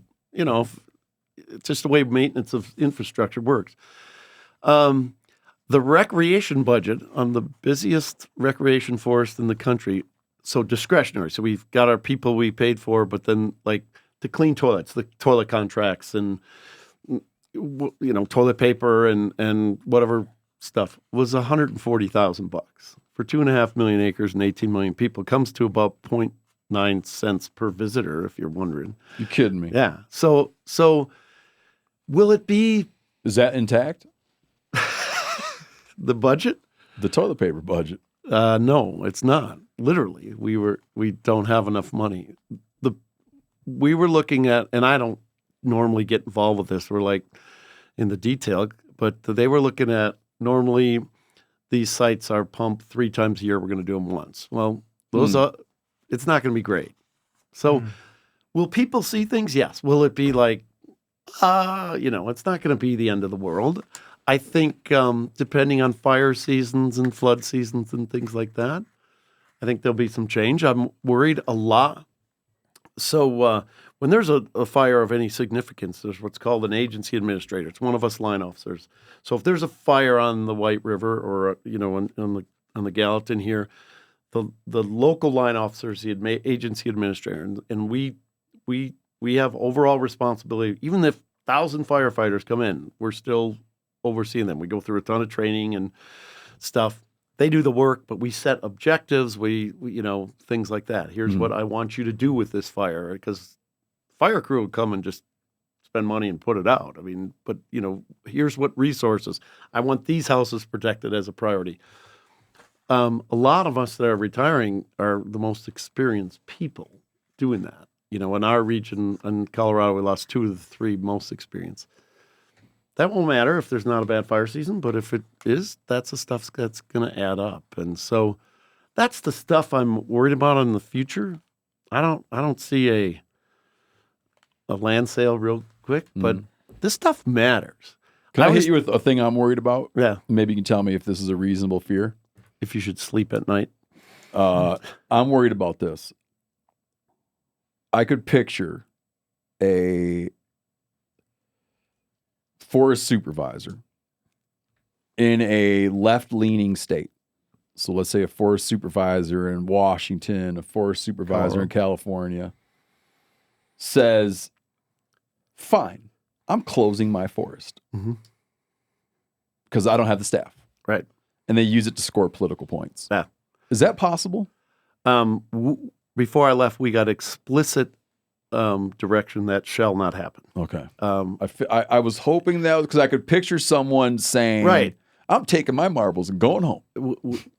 We call it the Washington Monument strategy. I'm not familiar.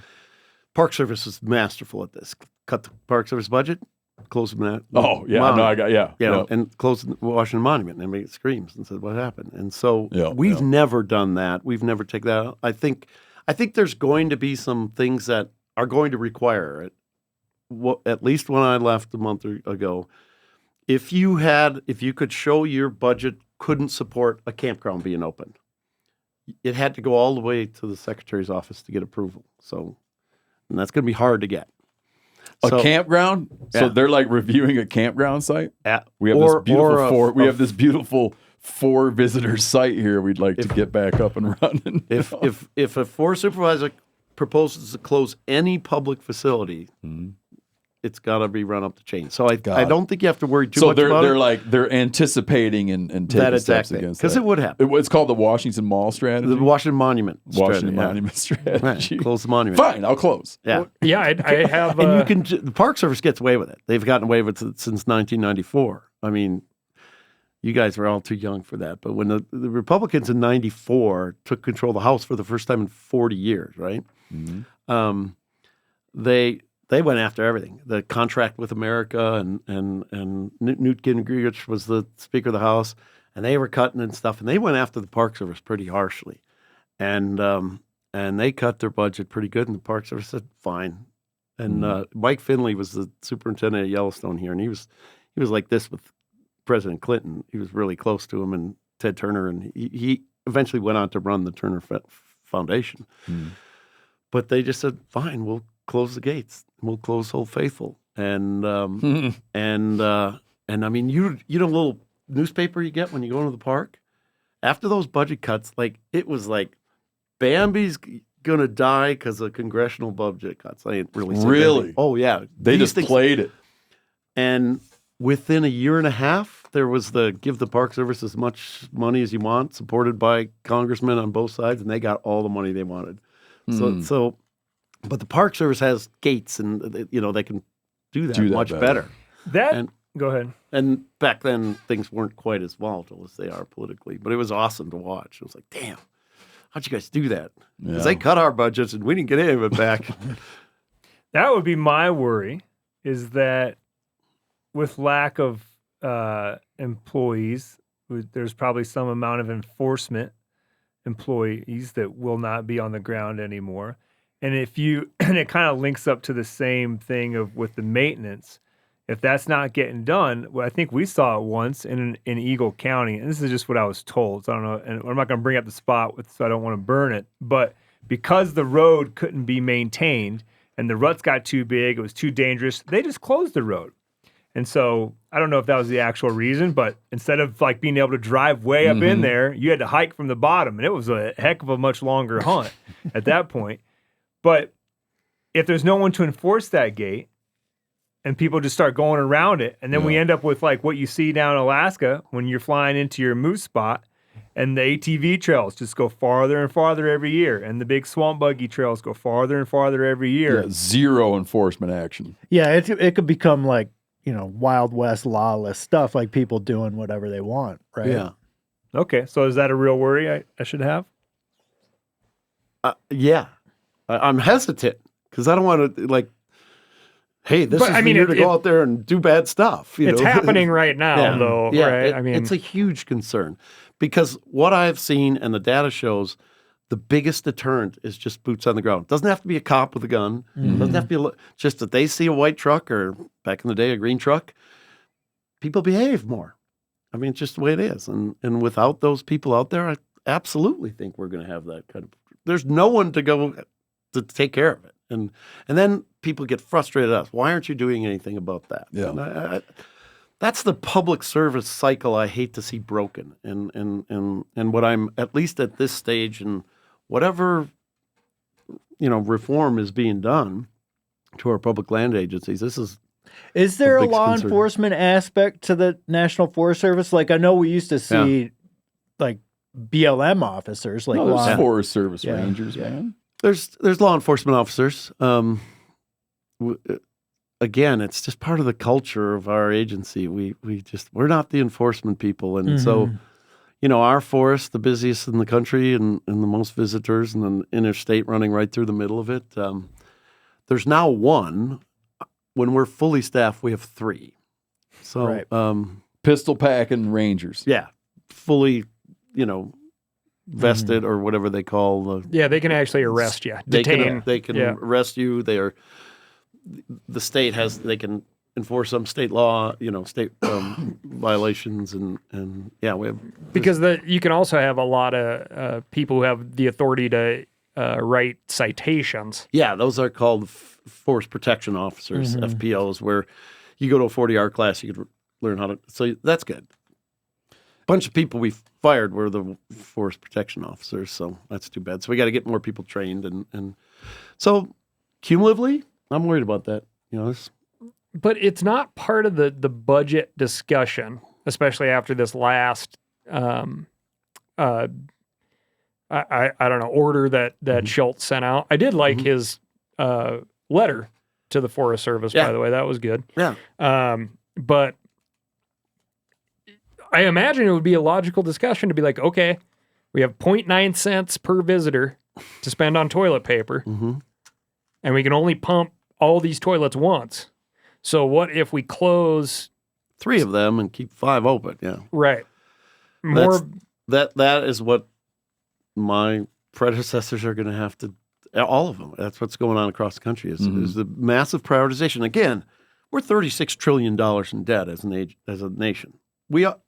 Every aspect of government should be doing this. $36 trillion. If your kid's not my kid, and your kids, they're going to deal with this, dude. But the thing is, we're not dealing with it like that, right? So, prior Biden administration, you'll love this. Why? Because I said Biden.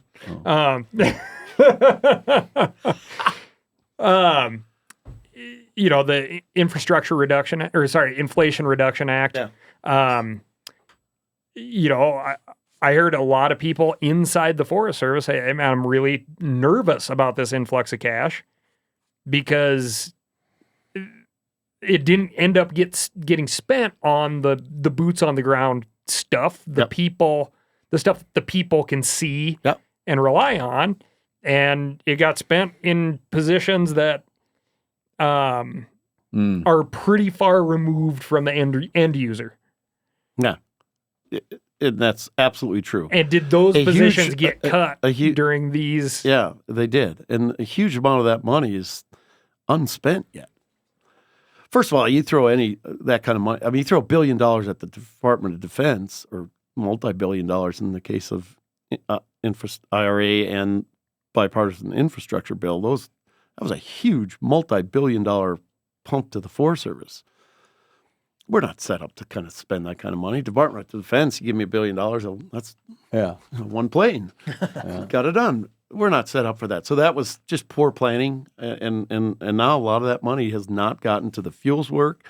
A lot of the GAOA money, Great America Outdoors money, which, your senator was big in.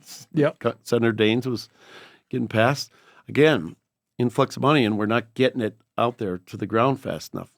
That's the restructuring I'd like to see. Why? Let's evaluate what's wrong. Well, we don't have people in the right places. It takes engineers. When you're redoing a campground, you got to have engineers. Well, this forest doesn't have one. So it sits there, and it sits there, and it sits there. So there's plenty to fix and plenty to evaluate. I worry too, as we keep going back and forth. This has been the biggest swing, Trump, Biden, Trump now. Like, these 8 years have been like, why? We are going so far. I don't even remember transitions between Bush and Obama. Yeah, they talked more about this, but they were seamless. Now we're getting these big swings, and I think that's like the world we live in, is just more things. In the Biden administration, we had to label everything we did as climate change stuff. Yeah. Oh, really? I didn't know that clearing that trail was okay. Well, we've talked about that a bunch. You had to take, for a while, you had to find a way to do what you felt was necessary, but you had to re-articulate the reason behind it. And it led to just some crazy, very elastic thinking that kind of became almost a self-parody, I thought. Yeah. And the emphasis on monuments and wilderness areas and stuff, I'm all for that.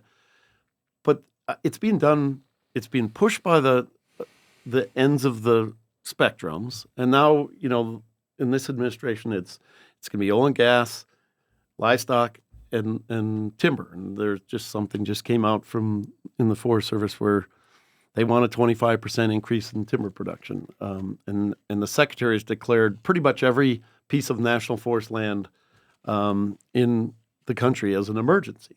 And it's called Secretarial's Emergency Declaration. And what that can do is, now that's designated, the NEPA process, the process changes considerably. There's only two alternatives. Either you do it, it's action or no action.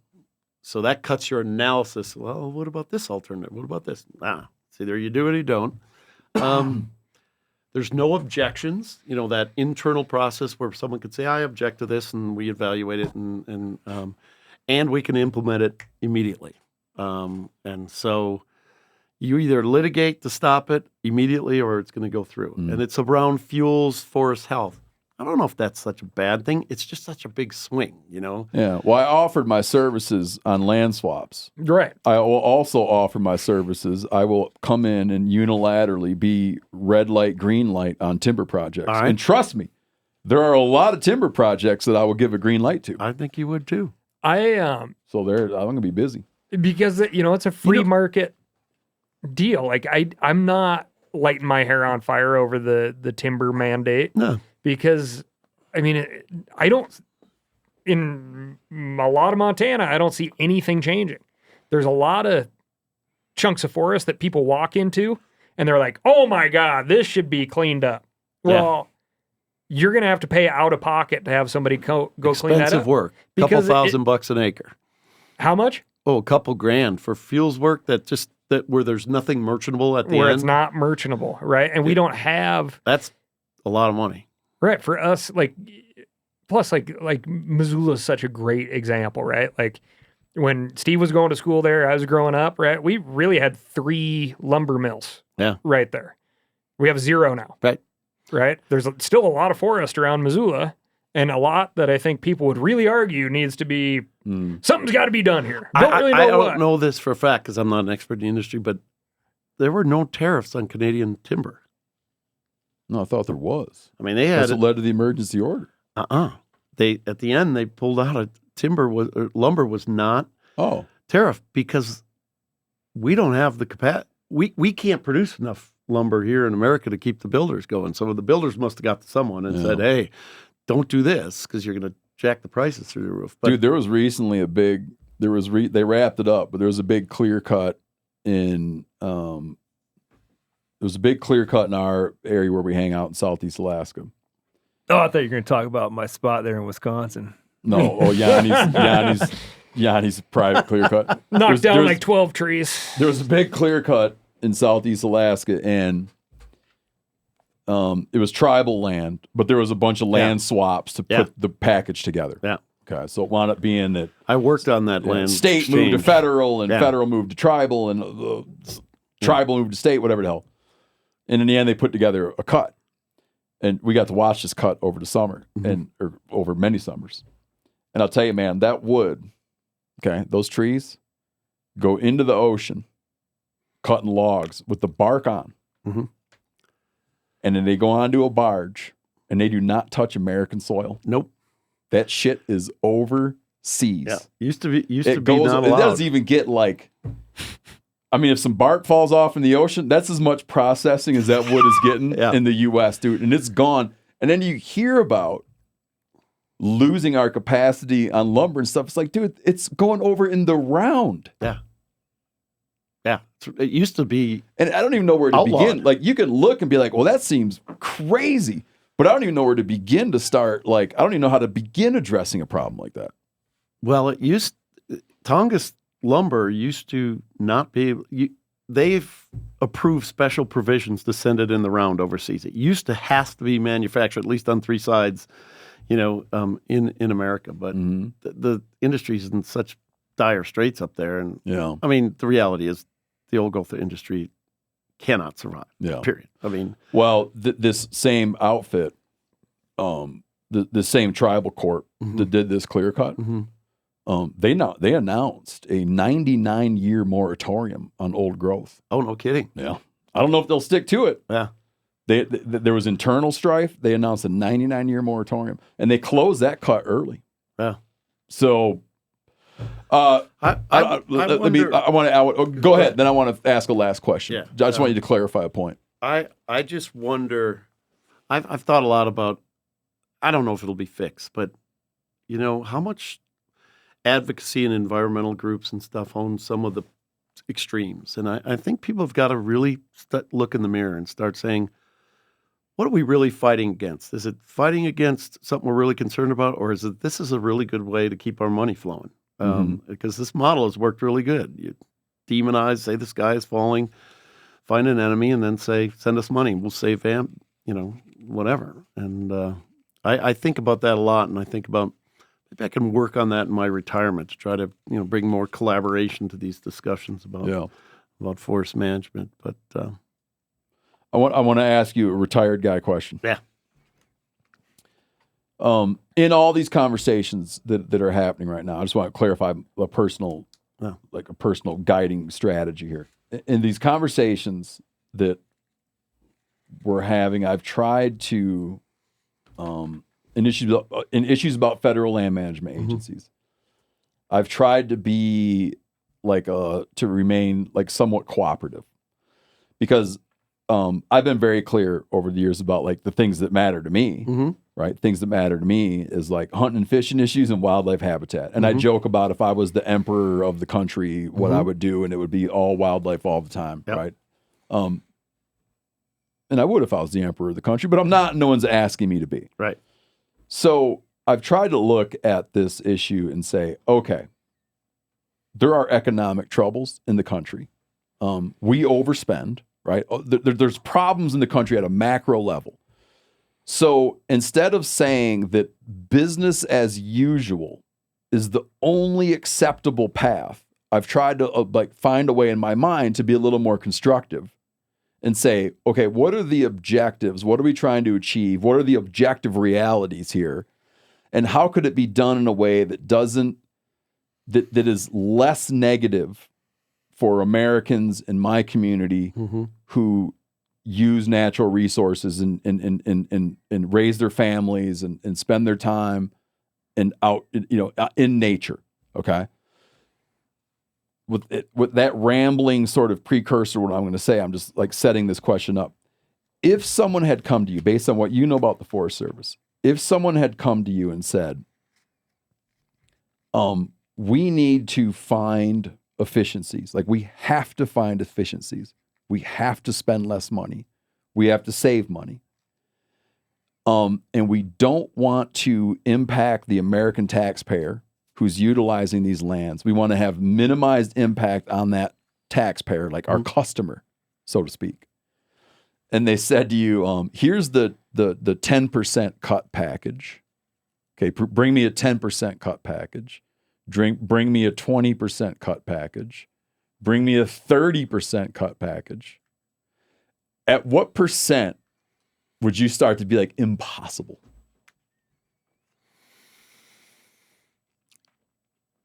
Wow. My colleagues are still working. Probably kill me when they hear this. 40%. 30, Really? 30 to 40. And here's why. Is that you specifically for White River or Forest Service wide? Yeah. There are things that we need to come to grips with. Did an analysis before. It's the cool thing about computers and SharePoint sites and stuff. Did an analysis that Forest Service has a Washington office and has 9 regional offices: Denver, Missoula, California, Albuquerque, Salt Lake, blah, blah, blah. And then there's the field, then there's the forest, and then there's forest has districts. 35% of our employees, of all our employees, non-fire, you got to set fire aside. Okay. Because none of this discussion had anything to do with fire. 35% of our employees had work at a Washington office or a regional office. Mm-hmm. That seems high. Because people in Washington regional offices make a lot more than people on the ground, it's well over 50% of our salary costs as an agency are not where we deliver this It's not the mission delivery. Yeah. That alone, there's no company that can survive on those numbers. I mean, service companies are different, but if you're producing something or if you have a service to deliver, I mean, I know ski areas really well. I know for a fact that if they put over 50% of their, Vail Resorts or their corporate offices in Broomfield, it's on the mountain because that's where the money's made. That's where the mission is delivered. So there's a problem. I think I've said it a couple of times. We got upside down and is where our mission was. We just delivering the mission and all the things you want to protect from your constituents, our communities, our clean water, and all that stuff. That all happens on the ground for cheap. Now, fuels projects and stuff get expensive when the other thing I think you have to look at is big things. We have, and again, my colleagues would kill me. We have a huge research department in the Forest Service, created because back then, there was not a single university in the country that researched any natural resource or forestry issues. So we created. We have a state and private division, whole thousands of people, because there were no state foresters. Now every state in the country has a whole state forestry division, but yet those were legacied in over years and years. So 30%, 40%, between 30. I just believe in is the people on the ground, and I'm biased because that's work I did. Do we need policy people? Do we need CIO but that's the cheap part of the job. So, I don't know what's going to happen. You guys don't know what's going to happen. This is kind of crazy times in our country, but I always tell people public lands are not in the Constitution. Nowhere in the Constitution are they. And yet I believe it is one of the great experiments in democracy. No other country in the world says, here's what we're going to do. We're going to take whatever 7% or whatever the percentage of our country's land base. We're going to put it in public trust, managed for everyone, owned by everyone. And what an experiment in democracy. And so far, 125 years, we're doing all right. But I remind people, it's not in the Constitution.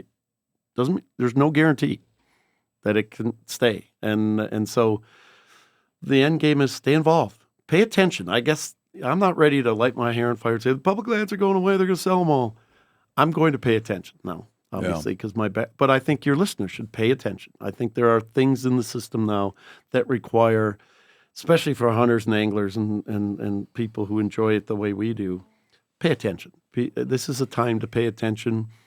Get involved with that NEPA process a little more. Make sure your voices are heard, because there is no guarantee in the Constitution that this crazy experiment will continue. Thanks for coming on, man. Pleasure to be here. What are your hobbies? What are you going to do now? Turkey hunting starts Saturday, so I love to hunt and fish and get outside. You're going to stay where you're at in Colorado? For a while. Yeah. I mean, you're sitting here right now because you're on a fishing tour, right? Yeah, and visit some friends tour. My brothers and I, I'm from Wisconsin, and listening to you talk about how you grew up with your brothers, identical. I mean, is that right? Yeah. We were just across the pond from you on the Wisconsin side, and we're almost done. We're building the cabin in the UP. Oh, yeah, up in west of Watersmeet. That's where we went as kids. That there was with 6 kids in a cop salary. There was no Disneyland vacation, so they're just about done. I write the checks. I write checks to pay for things because they do the work. Yeah, because they're there. I mean, they're back there, and so be doing that. And I don't know. I'm not ready to not be involved. I've gotten some calls about some work, and we'll see. I'm gonna kind of take 2 months to see what's out there, and then I love this stuff too much. I like to mix it up too much. And man, just the fact that you're passionate about the forest, you're passionate about public lands, you put in a lot of years. Yeah. You have opinions. I can't vet whether all of your opinions, I mean, Yeah. you know enough, you know more than I know, so I can't say that all your opinions are right or wrong or whatever. Right. But just the fact that you care, I would sure hope that people that need to start, the people that do need to make decisions about where money goes and what money is there, if I knew that they were reaching out to guys like you to get an opinion that they could give in an honest way, now that you're not there anymore, I would be like, well, that sounds like a good idea to me. So hopefully some conversations will happen for you, Oh, you know, where someone can say like, well, now I can tell you what I actually think and here's what I think. right. And no one's going to fire me for it. Good feeling. Yeah. You know, we always have a hard time having agency people on the show because they're so paranoid, but it's nice to have like you're here in a post-paranoid sense. Yeah. Well, I would have come on and said most of this while I was working. That's Okay. what I good. got my reputation for. Although I would have gotten in trouble, but Yeah. not fired. But I don't think what I had to say was all that controversial. Dude, you're not saying it. You're not. I'm not No. hacking on anyone. I No. think there's changes coming, and some of them are good. Some of them got to watch Yeah. for.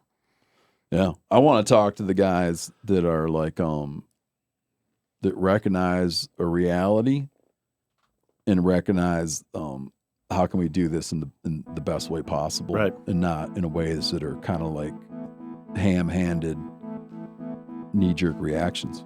So thanks, man. You bet. Glad to be here. No, appreciate it. Thanks for coming on. Thanks, Scott.